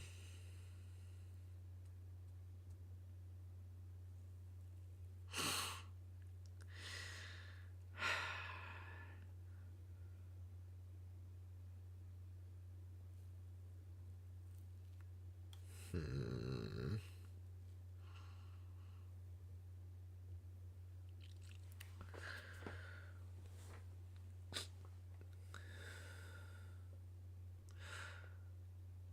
I think it's on par with the Batarang because the Batarang has a couple more overall uses, whereas the Freeze Blast, it does one or two things. It does those extremely well. The Batarang does more things extremely well. But the fact of the matter is that the Freeze Blast just kind of gives you free takedowns. Like, the Batarang kind of does it, but in later games, people start to pick up on Batarangs, whereas Freeze Blast just kind of activates and then you're done. But what definitely holds Freeze Blast and to an extent Glue Grenade back is that you get them super late in the story. So you just rarely have time to use them. Like you only get like 3 or 4 encounters to actually use them on. So that fact definitely keeps them from getting higher. When you use them in combat in challenge maps, obviously they're great because you just use them infinitely. But when you're playing the main game, in each game that you get them, they're a lot more situational because you get them so late. You do get them a lot earlier in Arkham Knight, but at the same time in Arkham Knight you have a lot of other tools at your disposal that are just better than Freeze Blast, and it's also like very hidden. Like you can beat the entire game without even getting the Freeze Blast, which I think is a big oversight that they should have rectified in some way. But it is what it is.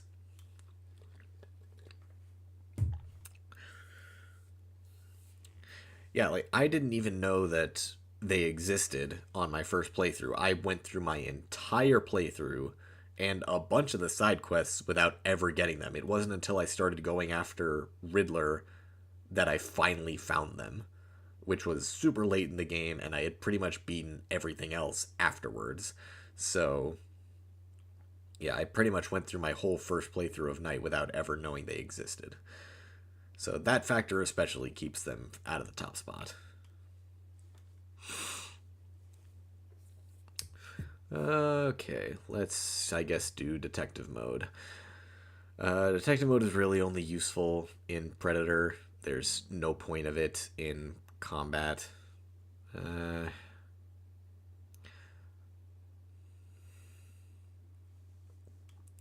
See, I don't know if it goes in S tier, if I'm honest. Like, it's super useful. It gives you a great overview of the room and all that. But a lot of times nowadays, I've gotten to a point where I just stop using detective mode a lot.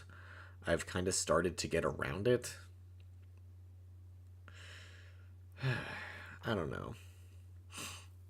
Like, for the general players who are just kind of going through the game, yeah, they're going to be sticking in this all the time. But I don't know, it's the fact that as the games progress, enemies have started to find more and more ways to get around your detective mode. Like they've got the jammers, they've got the trackers, they've got the camouflage guys. So like it becomes less useful as it goes on.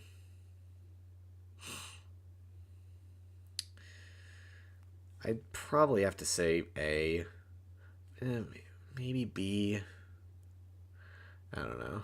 I guess I can throw it in A because newer players are pretty much going to be relying on it for their entire playthrough.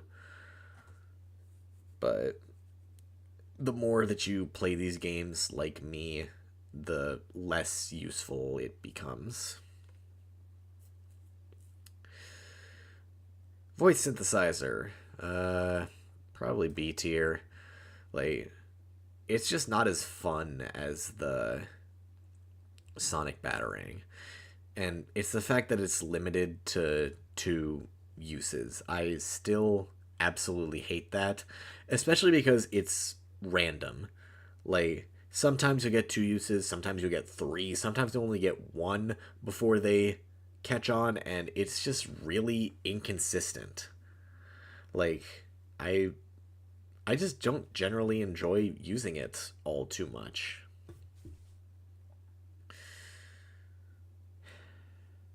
Like when it works, it works. It's great. But it's just the fact that sometimes it doesn't work. Like, it's a weird thing. It does feel kind of pointless at times when you had the Sonic Batarang and could have just used that.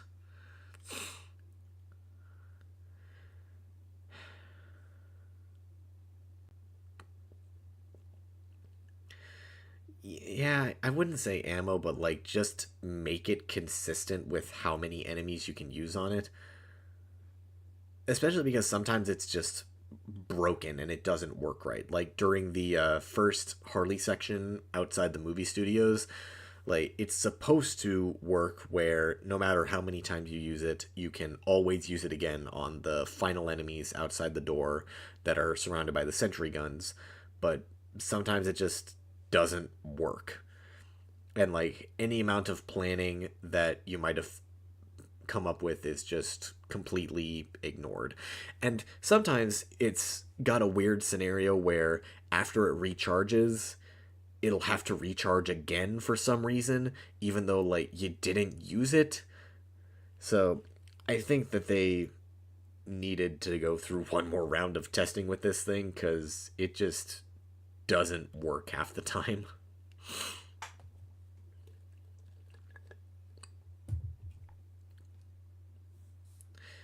Yep, that happened during my Arkham Knight speedrun, and I hated it. So yeah.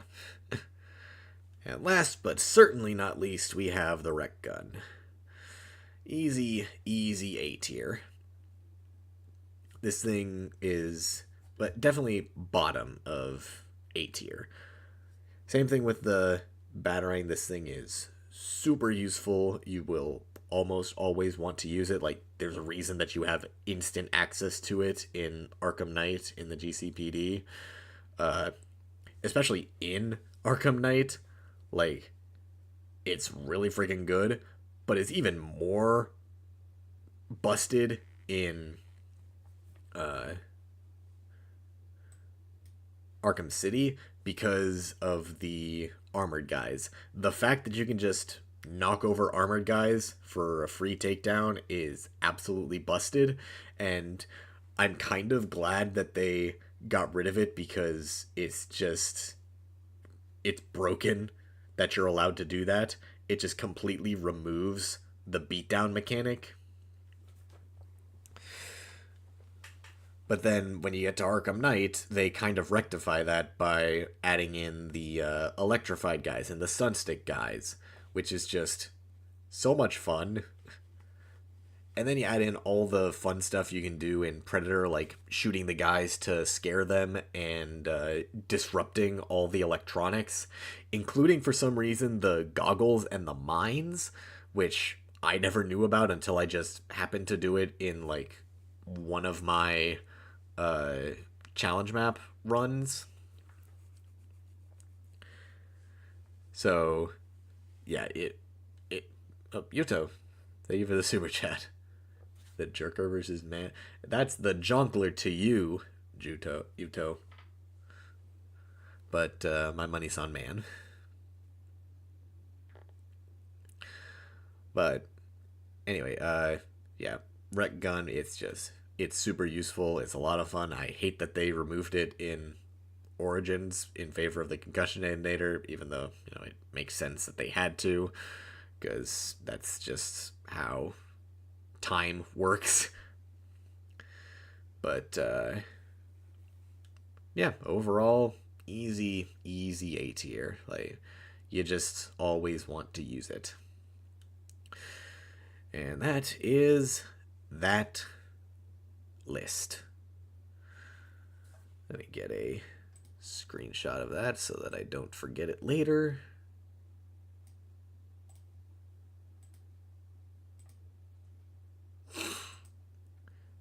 Alrighty. What's next? Good question. I have a couple more in the background that we will get to momentarily. But first, I need a break, so I will be right back.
Alright, I return. Make sure I remember to start recording, because if I didn't, I would be very mad. Okay, let's... I think I've got it up. Okay. Next list. Enemies. So this is going to be based on how much I hate these guys. Or more accurately, how annoying or otherwise difficult to fight they might be throughout the game. So, let's get started. One and only basic thug. Let's be honest, they are kind of babies. They certainly exist, and they don't really do all that much. They're cannon fodder. That's what they exist to do.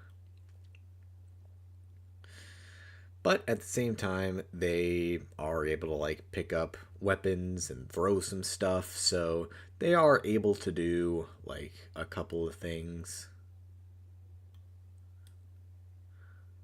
Okay, Calcutta, please stop spamming. I get it. I don't care. There's a reason I'm not acknowledging your message. Anyway, basic thugs. Yeah, they're not all that threatening. They can occasionally do some things. At the same time, they do have numbers on their side. But, and yeah, they can evolve into other enemies. But for the most part, they're just kind of there. They don't do all too much. But, it's okay. Combat gunners. These guys, they just kind of exist. They really don't do all too much. They, they pick up a gun and they may or may not shoot. The thing is that, they don't shoot all too often. They will pick up a gun and then just kind of wait in the background for everybody else to stop. But then you get such a long window for as they load up the gun and get ready to shoot that you can retaliate either with a punch or with a batarang or whatever else you feel like using to take them out. They're really not all that threatening, but the fact that they can do a lot of damage to you in a short amount of time on higher difficulties, they get up a tier. And Yuto, thank you for another super chat. Martial Artist and Bruce are definitely my favorites. Lunatics are funny as well. Oh, we'll get to them eventually. We will certainly get to them eventually. Yeah, giant hint that they're going to shoot. Yeah, you do get a giant hint, both because sometimes at least the camera will pan over to them, and more often than not, though, you're going to be hearing them reloading in the back of your head because they have such a long reload animation. And you've also got the super long time that they take to open up the weapons caches, which you can immediately use to throw a batarang or hit them or whatever else to just get them out of the way.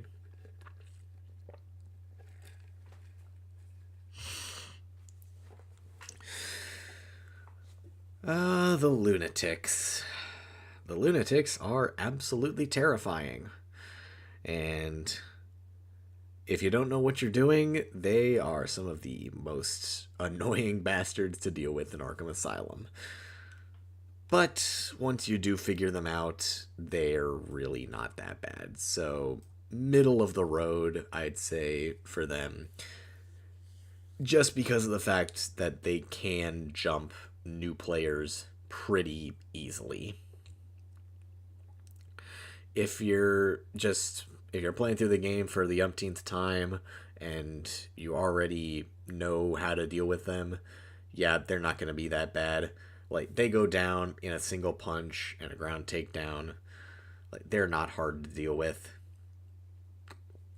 Especially since you can always hear them. They're always going to be yelling as they run up on you. They don't sneak up on you. But the fact that they can jump new players, they're allowed to go up a tier. Knife guys. I should have split this into two different knife guys because there are two different knife guys in these games. There's the knife wielders in Asylum and other knife wielders in the rest of the games. So that makes it a little bit harder for this.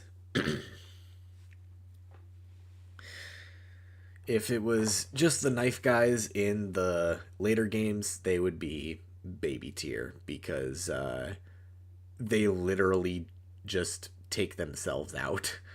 Like, knife guys in City Origins Night, once you know what you're doing with the blade dodge takedown, they're literally free. They are completely free takedowns with absolutely nothing to worry about. Now, the ones in Asylum are really friggin' annoying, and I do not like them at all, because they're kind of like armored guys, but just more annoying, because they have a super fast attack that's hard to dodge, and, like, yeah, I do not like them. So we'll just lump the later knife guys in with the basic thugs since they're already in baby tier, and just consider these the knife guys from Asylum. They're going up in very mean because I do not like them. Frankly, if I could remove anything from Arkham Asylum, it would be them, because God, they are the frickin' worst. They are so annoying because the cape stun in Asylum is just so stupid.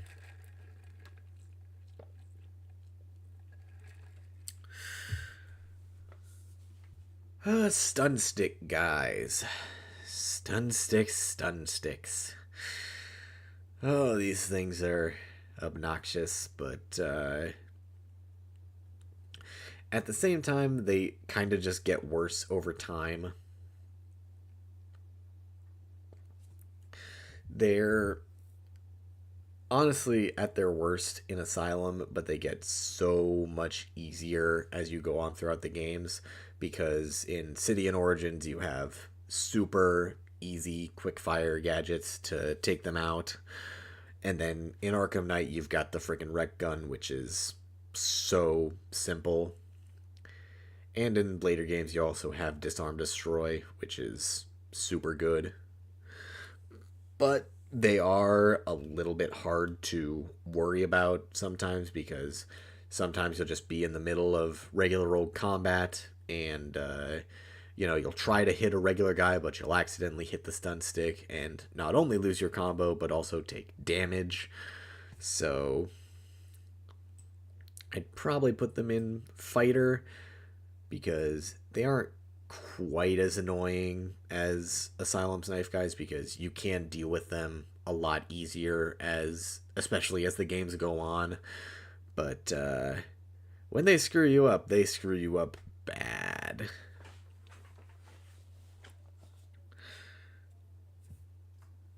Armored guys, specifically from City and Origins. Now, if we were just looking at City, these guys would honestly be in baby tier, because the wreck gun completely annihilates them.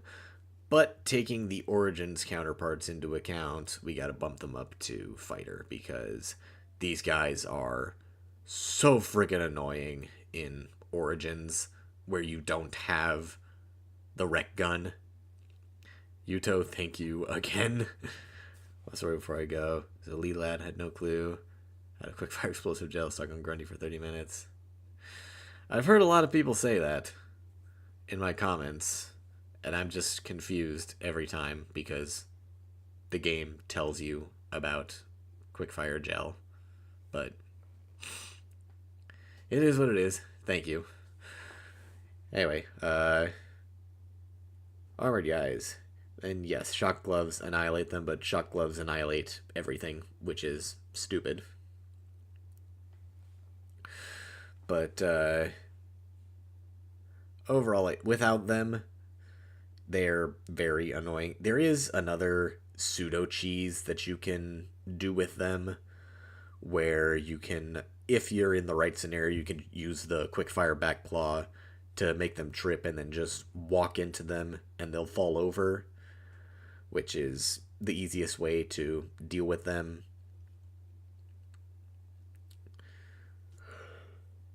Excuse me.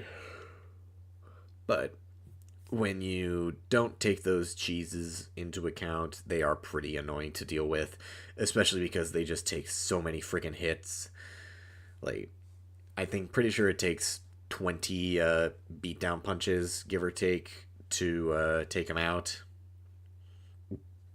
which it just takes forever and is especially annoying when you have a bunch of other enemies that you've also got to counter. So yeah, overall, just because of the fact that you have the rec gun in city to completely cheese them, they can't go much higher than that. But they are annoying, so they go there.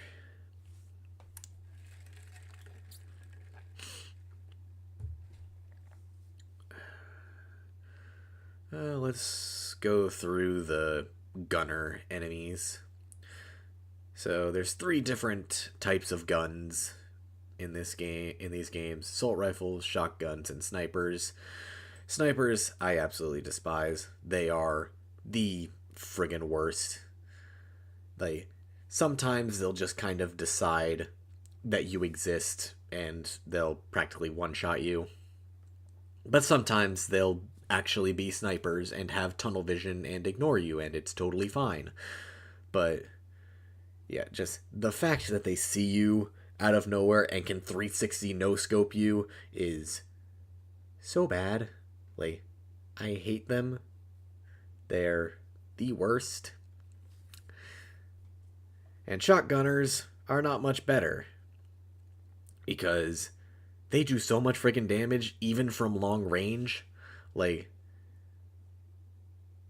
it's like if a shotgunner sees you, you're going to take infinite damage. It's so bad. They do so much freaking damage. Like, if they don't see you, it's fine, whatever. But as soon as they do, you are taking so much. It's so bad. They hurt so much. And like, I'm pretty sure on like hard, if you don't have any armor upgrades, they basically do one-shot you, which is ridiculous.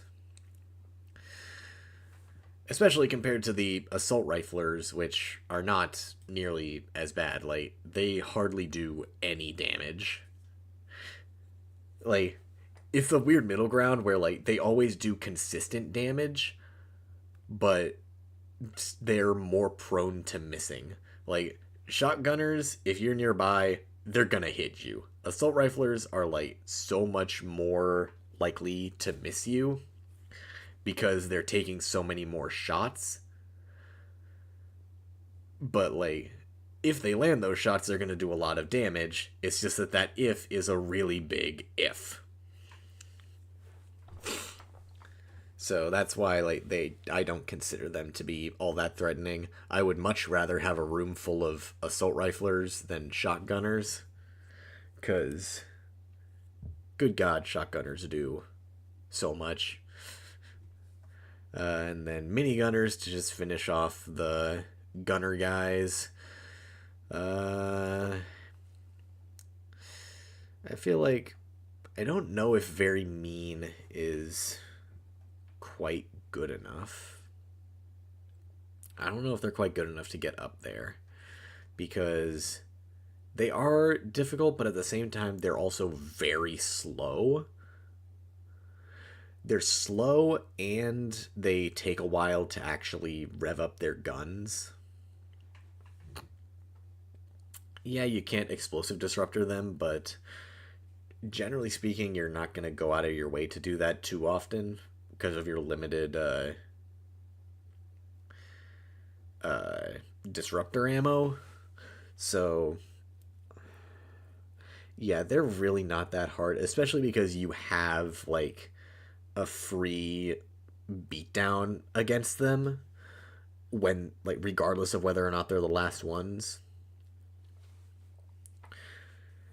Yeah, they're really not all that bad to deal with. It's just the fact that if they see you and if they have time to rev up, they are going to hurt you a lot. It's just that they're less likely to because they're slow and they take a while to get around the map. And yes, if you're in a situation where there's multiple, yeah, they're going to be really freaking bad.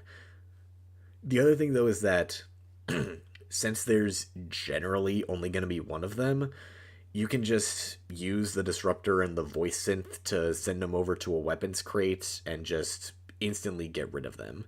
Like, there are multiple factors at play in almost every Predator encounter that allow you to get rid of the minigunners super fast. And even if you don't get rid of them first, they're really not all that threatening. It's just if you get the chance, if you give them the chance to attack you, they're gonna hurt you. So, just don't give them the chance.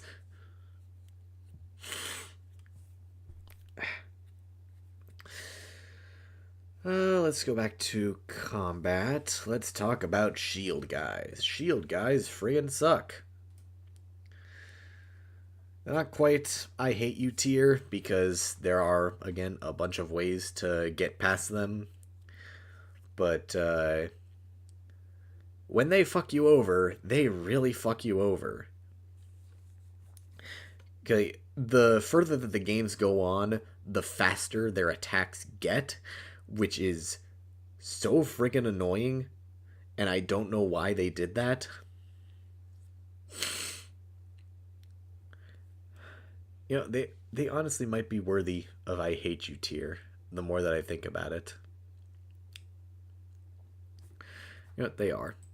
They're worthy of I hate you tier, because these guys suck. Like, there's a ton of ways to deal with them. It's just that those ways are always the most inconvenient and difficult to do. Like, the aerial attack is one of the most inconsistent and difficult to pull off moves in the game, and that's the only way to naturally deal with them, unless you also want to go out of your way to use the rec gun and then give them one punch, or like specifically aim for them with a freeze blast and then knock them down, or go out of your way to build up a combo just to get a disarm destroy to take out one shield. Like, it's just a constant stream of difficult situations to deal with. Like, there is the easiest way to deal with them is the freeze blast punch, but even then you've got to make sure that you actually hit him with the freeze blast. So yeah, these guys are the worst. And then combine that with the fact that if you like miss your aerial attack and you get it on the wrong guy, you're more likely than not going to get bashed by the guy with the shield. Because these guys' attacks is like 2 frames, basically. You have like a frame and a half to react to the shield bash, and the only way to avoid it is to dodge. There's no countering unless you're using the shock gloves in Arkham Origins, which is just the most annoying freaking attack ever, and I hate these guys. Yeah, they deserve I hate you tier.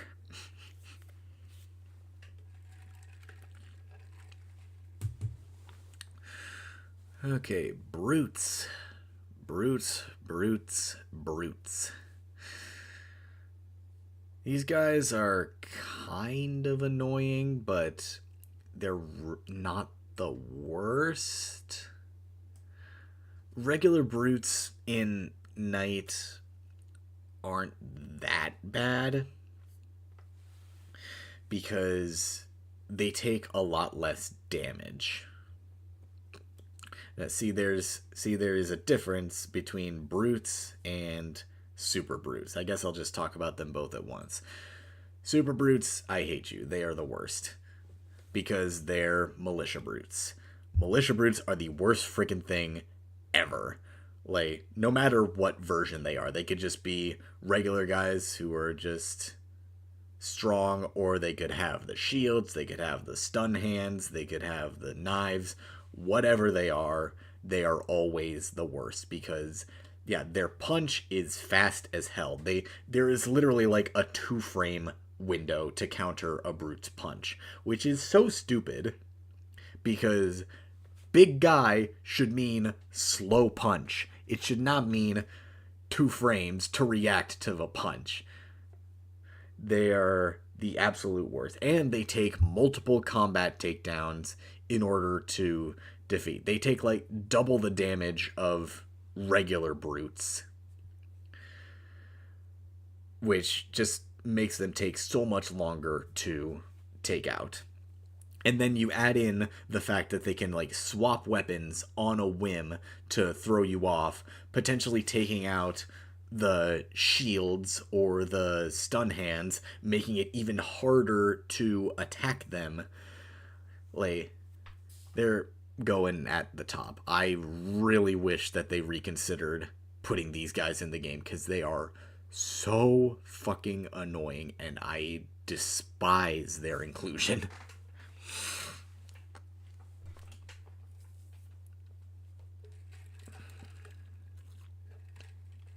Regular brutes are not nearly as bad because they're they're quite a bit slower than the super brutes. Their attack isn't quite as fast, and they take a lot less damage to take down. They can be taken down with just a regular combo takedown or with, whatever else you've got going on. But they are still pretty difficult because, they are brutes and they are annoying in Arkham Knight because they always are. But they're nowhere near as bad as super brutes. Super brutes are the absolute worst thing ever. Let's keep up the annoying train with ninjas. Ninjas are very, very mean and I don't like them. They are super fast and their attacks are generally going to show up off screen, meaning it's very difficult to know when they're going to attack, especially because they don't have an audio cue. So it is very easy to miss them attacking you. They also can dodge your attacks, which is super annoying. Jesus, they're super annoying to deal with. Yeah, Titans aren't on here because they're not a basic enemy, they're a boss. Anyway, yeah, and the speed of their blade dodge is very inconsistent. If you can dodge a ninja's blade dodge and get a takedown on it, good on you. I am rarely one of them. Sometimes I can do it, but usually I am not very lucky. But the fact that they do have the blade dodge and the fact that that is an easy takedown if you can do it is very, very useful. So that keeps them out of the I hate you tier. Because if they didn't have that blade dodge, they would absolutely be in I hate you. Now let's go back to Predator. Let's talk about the tracker guys. These guys honestly just exist. They are there.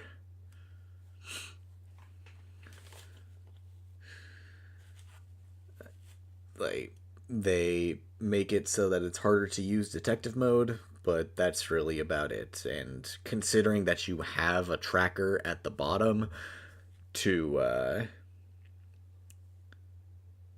see when you're about to get seen is really not that bad. I still have yet to have a situation where they have fully tracked me, aside from literally letting them when I stand behind them.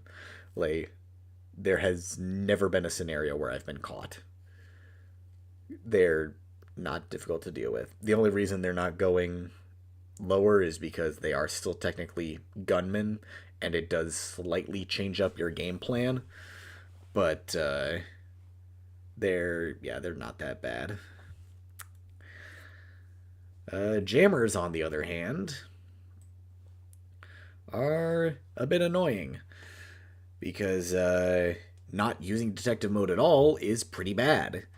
But of course, you can deal with them with the rec gun. You can just shoot them, and they'll be completely out of commission for quite a while. But you do have to go out of your way to actually do that. You have to, of course, find them, and it can be a little bit difficult to find them when you don't have detective mode. True, like you get like an indicator of where they might be, but it's sometimes hard to see because they have multiple layers. And in Arkham Knight, it's so bad because you don't have the flicker, and instead it's just that static, which makes it even harder to find that indicator of where they are. Like, they definitely upped the ante in Arkham Knight with the jammer guys, which is why it's kind of a shame that they just don't exist in that game, like, ever.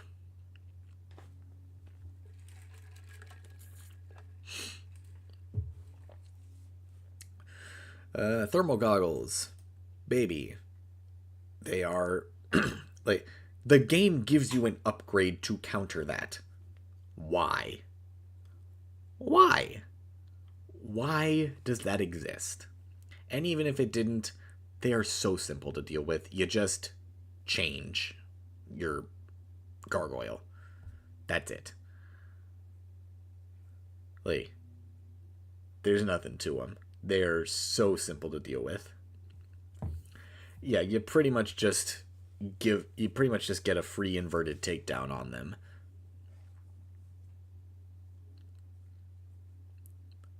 Yeah, I don't know why they thought of giving that upgrade to an already very easy to deal with enemy. In fairness, like, they do fuck up your smoke bombs because they can see through smoke.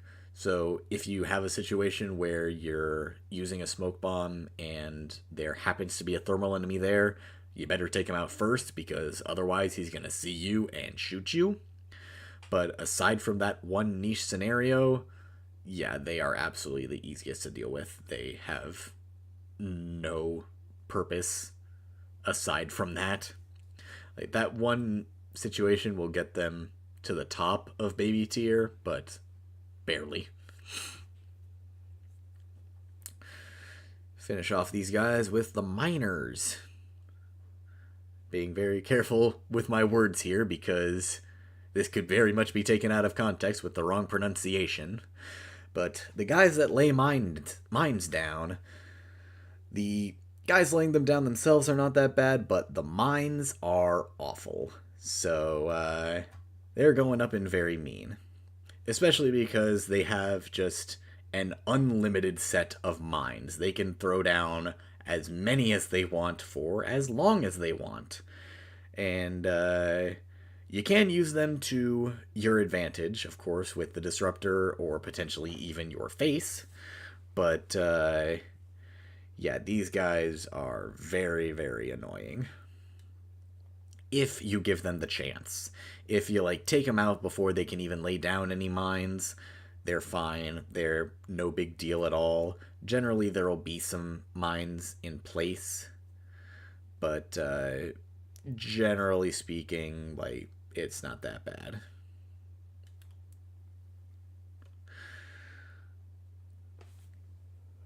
Excuse me. God, I slept good last night. I should not be yawning. Riddler bots. These guys are certainly fighters. Just because of the fact that you have to swap between Batman and Catwoman to deal with them. Like, they are just regular enemies, but the fact that some of them are immune from a certain character makes them pretty difficult to deal with. But aside from that, they're kind of just whatever.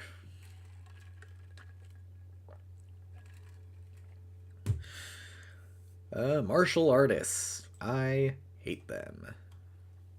I think we all hate them because they are some of the absolute worst things ever, and we wish that they didn't exist. Yeah, I mean, what is there to say? Martial artists are so freaking annoying. They can counter any of your attacks, forcing you to counter again. They have the double counter, which is obviously going to throw you off if you don't know that it's coming, and it's going to do a hell of a lot of damage. If you're playing as Bruce, they're easy because Bruce takes down martial artists like without issue. They are super easy to deal with. If you're not playing as Bruce, which, is how you're going to play the game, they're awful, especially on New Game Plus, because you don't know when those counter indicators are going to pop up, let alone if they're going to be the double counters. So, yeah, like, I would be very happy if they weren't in the game, but at the same time, they kind of create some fun scenarios. So, like, I can't entirely hate the best man. They are not easy. These things are not easy unless you're playing as Bruce.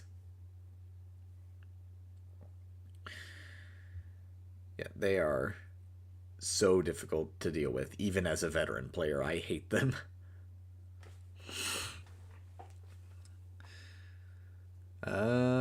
Drone pilots. Baby. Their drones are practically useless most of the time, and sometimes you can just get the drone for yourself and use it for your own purposes. Like, you will very rarely see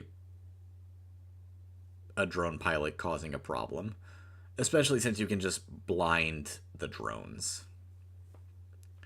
They're very simple to deal with. Honestly, what else is there to say?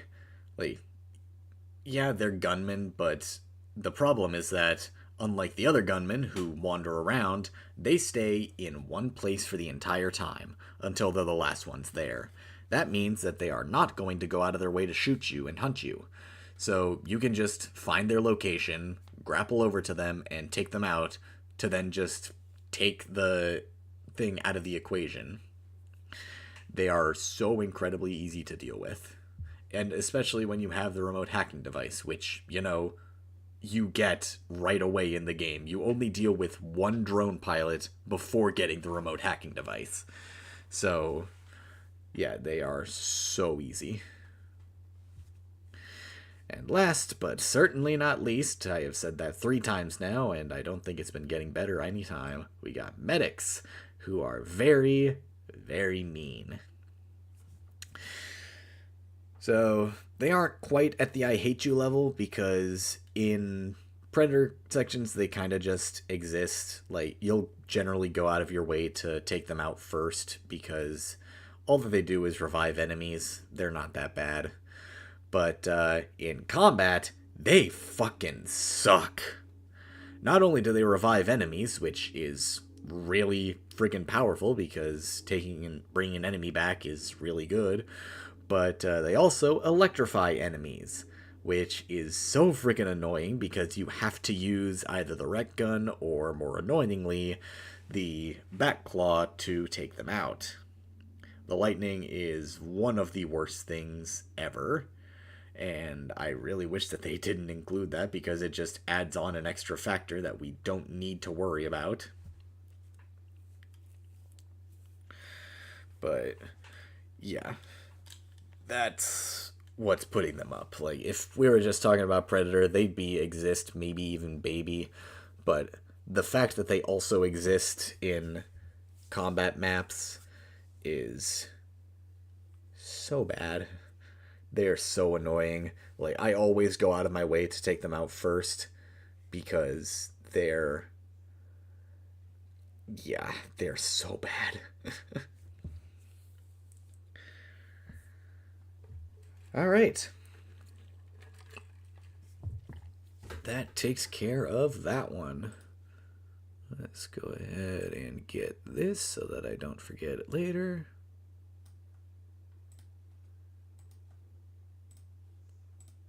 Alrighty.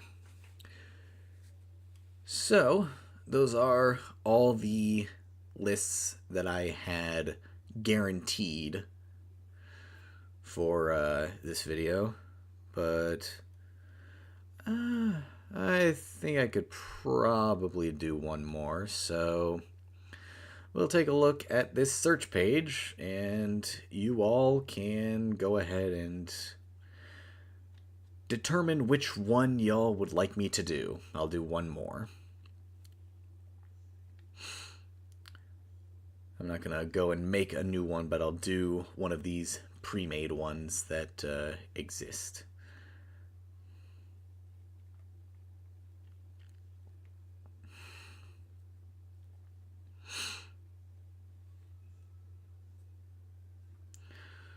I'm not doing suit ranking because I have done suit ranking before, and I'm not doing it again.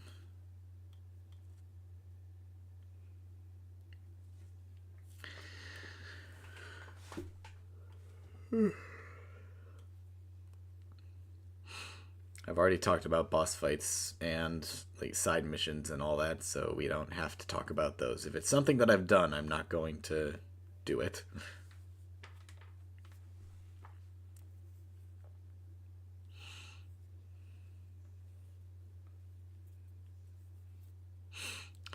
That depends, Retro. What do each one stand for? Because at the moment, I would vote for neither. Because, by the logic of there only being two candidates, that would mean that they're of the two parties. And I hate both of the parties, so,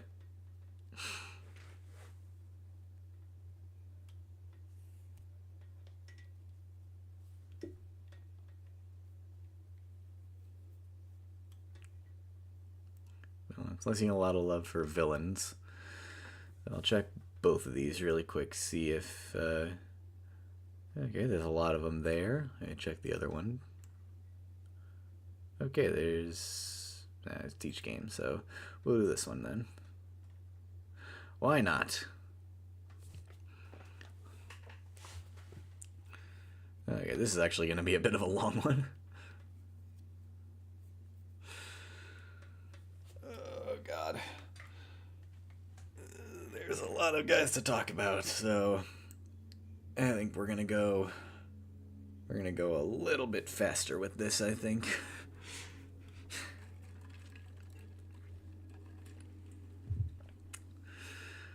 Let's start with the man himself, the Jonkler. Like, obviously he's going up in S tier. Like, it's the Jonkler, he's the best. There is never a scenario that you don't want to see the Jonkler.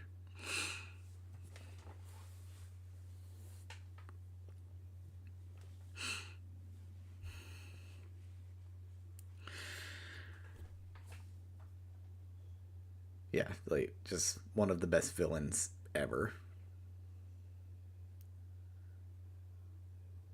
Arkham series or otherwise. The Fiddler. We all hate him, but he's really friggin' funny to me. Like, I will always laugh when Riddler is on screen, so honestly, A. Like, we all love to hate him because he is a pain in the ass, but no. Bad joke is bad. I'm not saying it. God damn it.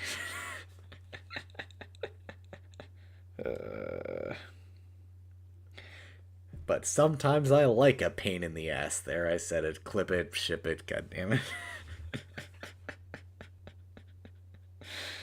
I'm going to hell. God damn it. Do what you're gonna do, Clippers. Send me to the Shadow Realm.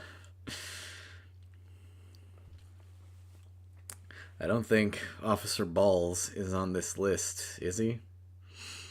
It doesn't look like it, unfortunately, but Officer Balls, of course, gets S tier because he deserves it. Oh, wait, is that Balls, actually? Actually, yeah, that's Officer Balls. I'm pretty sure, anyway. But, yeah, S tier.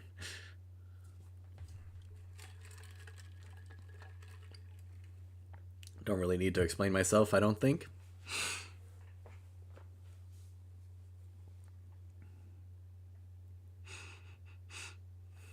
Yeah, I just didn't see him because I'm stupid.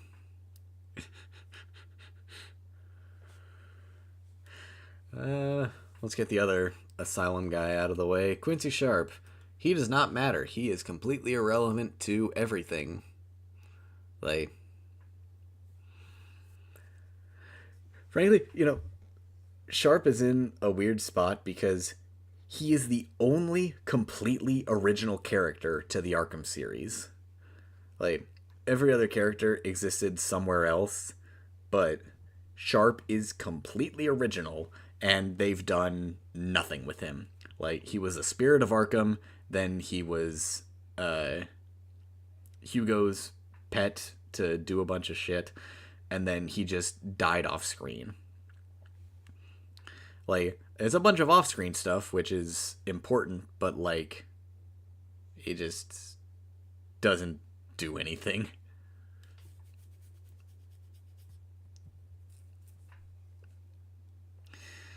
Arkham Knight. The Arkham Knight. What do we do with you? As the Arkham Knight, he friggin' sucks. When he becomes Jason Todd, he becomes a lot better. So in total, he's gonna have to go in B tier.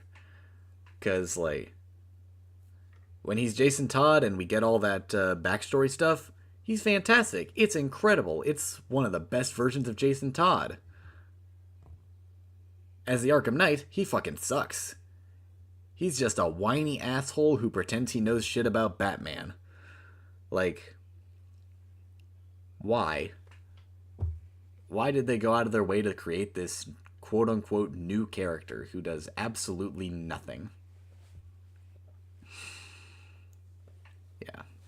He's stupid. It's stupid. I really wish that they just revealed him early, like I've talked about a lot. Let's see. Scarecrow. Scarecrow fucking sucks. I wish that he actually did something in this game. But he doesn't. He's got some good speeches, and that's about it. But his speeches ultimately mean nothing. Like, if they just let him actually do something, he'd probably be pretty cool. But Scarecrow does fucking nothing. Yep, he had perfect casting. I won't deny that.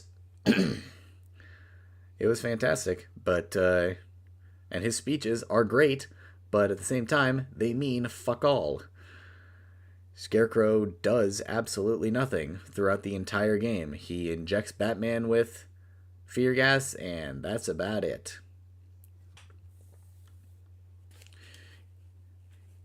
If he had something to actually contribute to the game, to the story, then yeah, he'd be good. But all he does is just sit at the sidelines and let Joker do everything.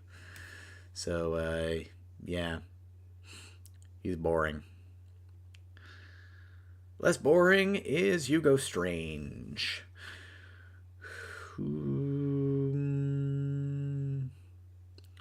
Just because of that one amazing scene I did, he's going in A tier.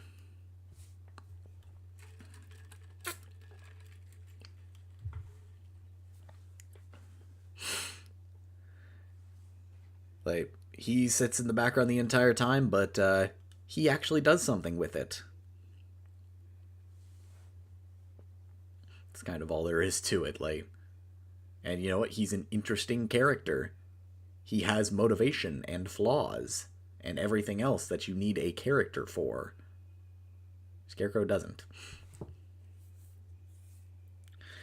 Mr. Freeze. Easiest S tier ever. Second only to the Jonkler, because his story is just always amazing.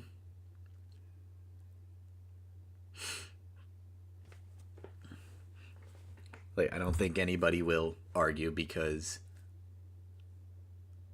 come on, Cold Cold Heart.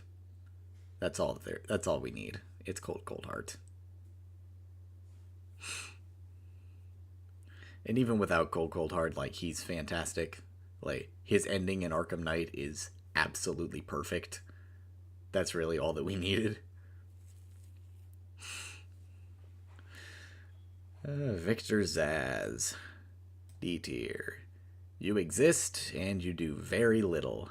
If not for Cold Call Killer, you would probably be worse than Sharp. But Cold Call Killer exists, and I like that side mission, so you're just able to edge him out.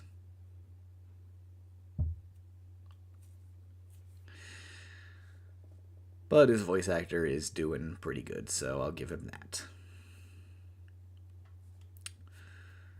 Clayface. You're also going in D tier. It was a pretty cool reveal, but you don't do jack shit. You only exist in Arkham City for about 5 minutes, and then you're gone. So, yeah, you are pretty friggin' boring. Hush. B, you had a good twist at the end of Arkham City, but then you completely fumbled the ball in Arkham Knight. So, yeah, that's keeping you out of those higher tiers.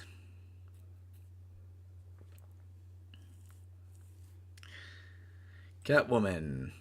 As a villain, she doesn't go on this list, but as a character, S tier. She's awesome. Now, I hate playing as her, but when you're not playing as her and you're just watching her throughout the story, she's pretty cool. Yeah, I like her. Arlene Quinzel. Spoiler alert, I've got a video coming out about this later. And I'm just gonna say, overall, she gets B tier. But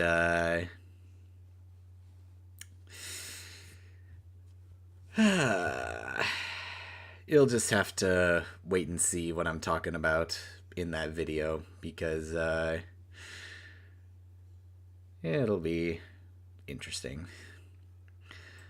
Black Mask. D tier. He completely sucks. His whole existence is getting shit on in every single game. In Arkham City, he exists to just be background fodder. He gets tased by Tiger. In Arkham Origins, he gets replaced by Joker and humiliated by Batman later on. And in Arkham Knight, he just dies. Like, he has no purpose in this series, which sucks because he's a pretty cool villain. Brandon. He gets C tier purely because he's funny. He's useless, but aside from that, like, he's kind of funny. And him getting decked by Batman in the final scene with Firefly is just fun. Like, he just kind of exists to be fun. He's also kind of a realistic villain. Like, he's part of the corrupt GCPD, which is kind of cool. Deadshot. Deadshot, Deadshot, Deadshot. What do we do with you? In Arkham Origins, he's pretty great. In City, he's okay. His boss fight really brings him down. I think B tier is fair. He just doesn't get enough screen time, honestly. Like, if he had just a little more time to actually do stuff, he might be higher. But I don't know. Since I see him, Electrocutioner, S tier, obviously. Like, he's the best.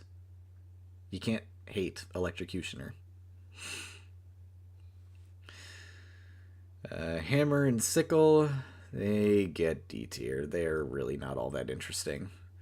If we got to see some of their side story, like going off and becoming their own villains, they would probably be a bit higher. But we don't get that. So, yeah, pretty boring.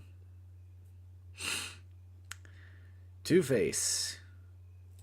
A. We don't get nearly enough of him, but what we do get is fucking incredible. So, yeah, that's an easy A tier. I just want more. I want more Two-Face, man.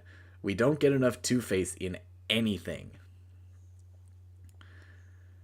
But, like, what we do get is amazing. Like, I heard that he's not part of Telltale Season 2 because, I don't know, reasons. But, like, that sucks.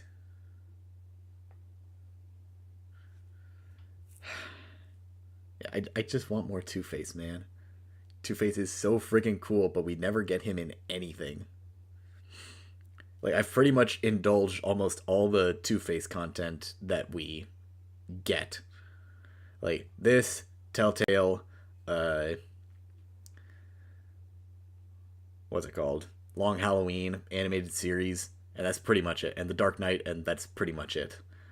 Like, I kind of hope that we get him in the Batman Part 2, because, seriously, I want more Two-Face. Bane.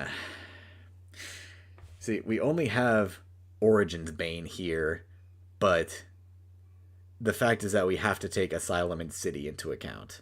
Asylum and City, he fucking sucks. He's one of the worst characters ever. But in Arkham Origins, he's so fucking good. He is the best interpretation of Bane that we've ever gotten. And that sucks. Like, I have to take both factors into account.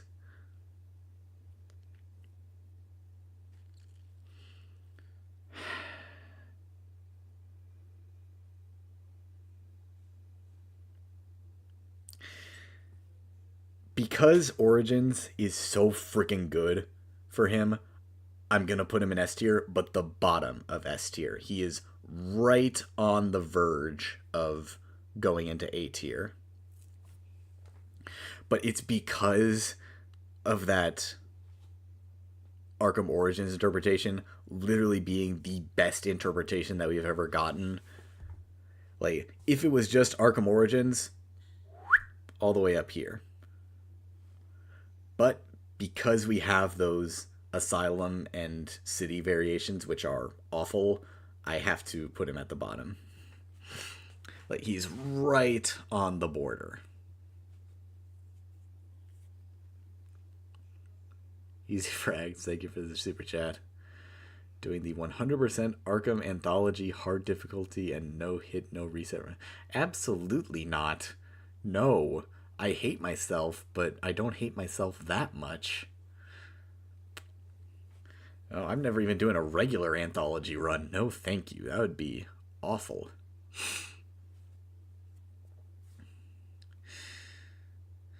No, he's not going in front of Electrocutioner. Electrocutioner has the comedy factor. Firefly. C. He's really cool in Arkham Origins. That would probably put him in A tier, but then he sucks absolute dick in Arkham Knight. So, C tier. Killer Croc. What do we do with Killer Croc?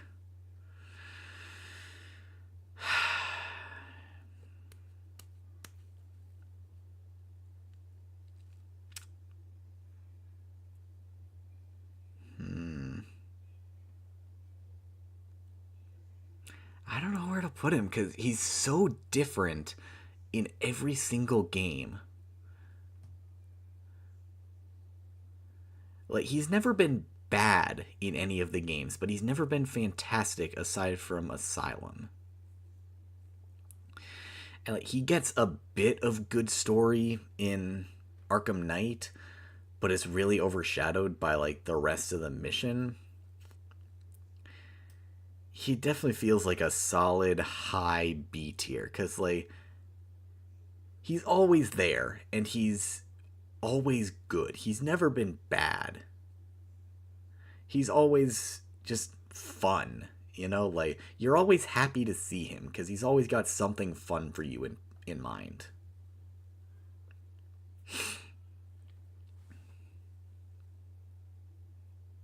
Yeah, I say high B tier is pretty good. Talia al Ghul, she sucks. Like, yeah, like I'll give her at least high D tier, but like she's really not all that interesting.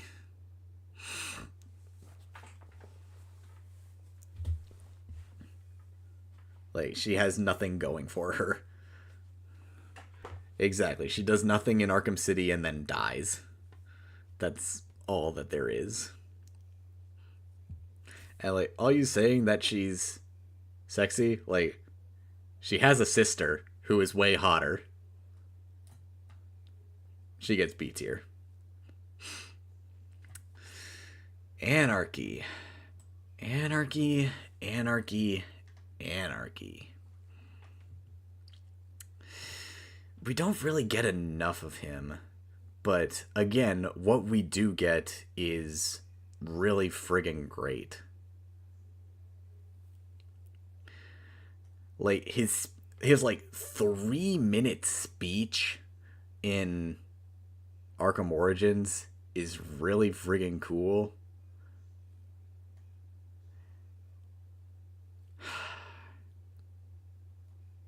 I think bottom of A tier. A for Anarchy.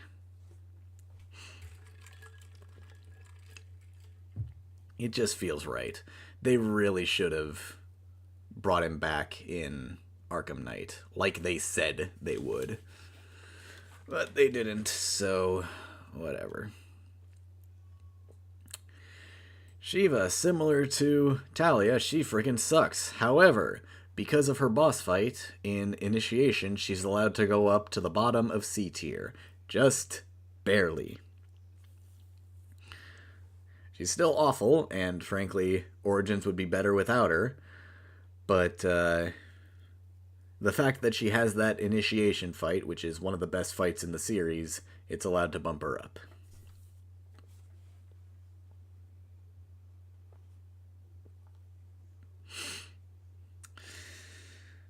Blackfire, you suck.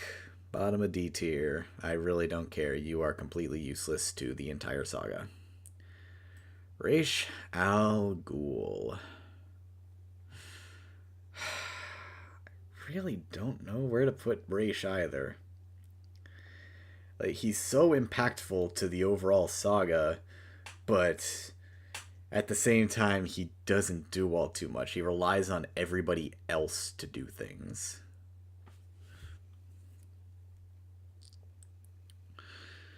Oh, welcome back, ABP.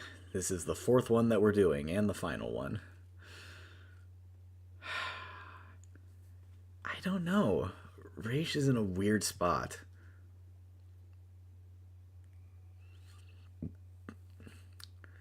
It's your great fight, great story.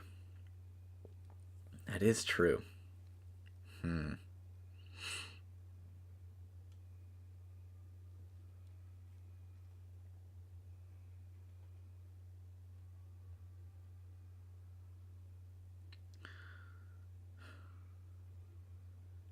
Middle B. I'm hovering between A and B. Not entirely sure. I think because of Shadow War, with like his death and how that impacts Batman, I'd say low, maybe middle of A tier.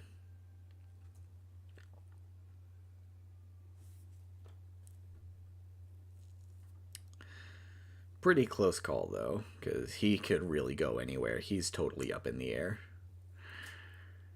Deathstroke. Deathstroke. Slade Wilson. God, Arkham Knight, you are the absolute worst, but in Arkham Origins, you are the absolute best. So that has to even out into B tier.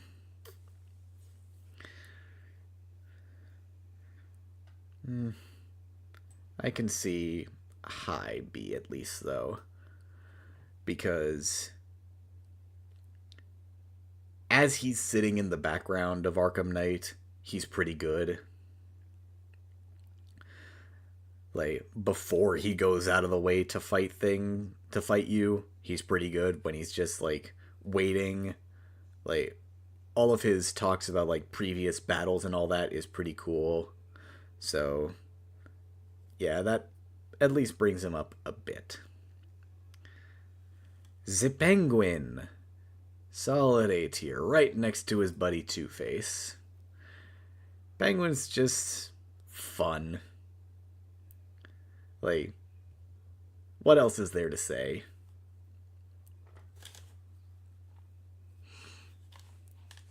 Yeah, he's a lot like Croc. He's never big bad material, but he's just fun. Like, you never don't want to see Penguin, you know? Like, he's a pain in the ass, but he's just a fun pain in the ass. That's getting clipped as well, god damn it. Like, he's just there, he's fun. Why not, you know?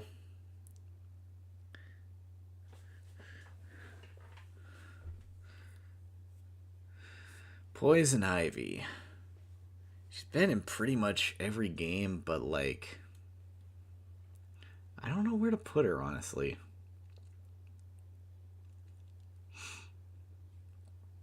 I feel like A is probably pretty good because she's been pretty impactful in every single game. At least that she's been a main focus in. Like, she was practically the big bad of Asylum, and she's the reason Scarecrow failed in Night.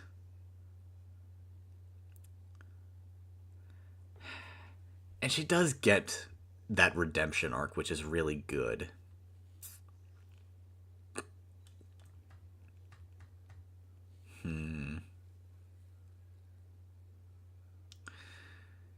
Does she deserve S tier, though? I think at least high A. He's very close. I could understand putting her in S because of that redemption arc.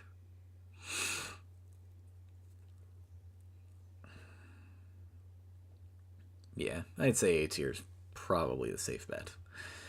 Man Bat, high C tier, purely because of his final story with, or the end of his story at the GCPD. Everything before that doesn't really matter, but that moment where we just get to see Kirk crying is great.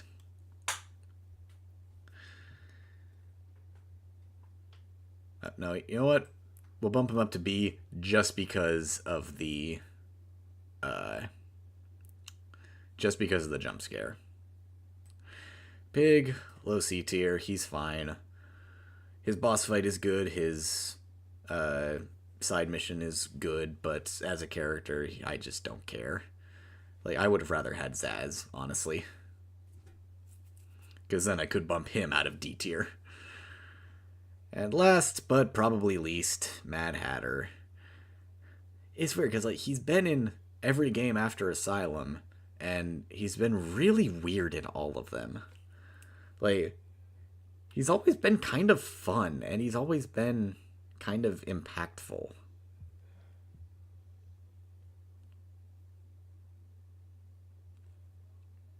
He's definitely not worthy of D tier.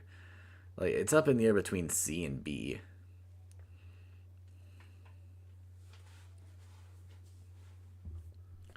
I think because of his fight in Origins, how weird that is, I'd have to say B. It's a pretty close B, but probably B. Yeah, his side missions are just always kind of fun in some way, except Wonderland, of course, but we don't talk about that. But yeah, overall, he's just fun. Like, I like seeing Mad Hatter and stuff, because he's just a weird character that you don't get to see all that often. Alright, and that is that. Let's get that screenshot so I don't lose it later.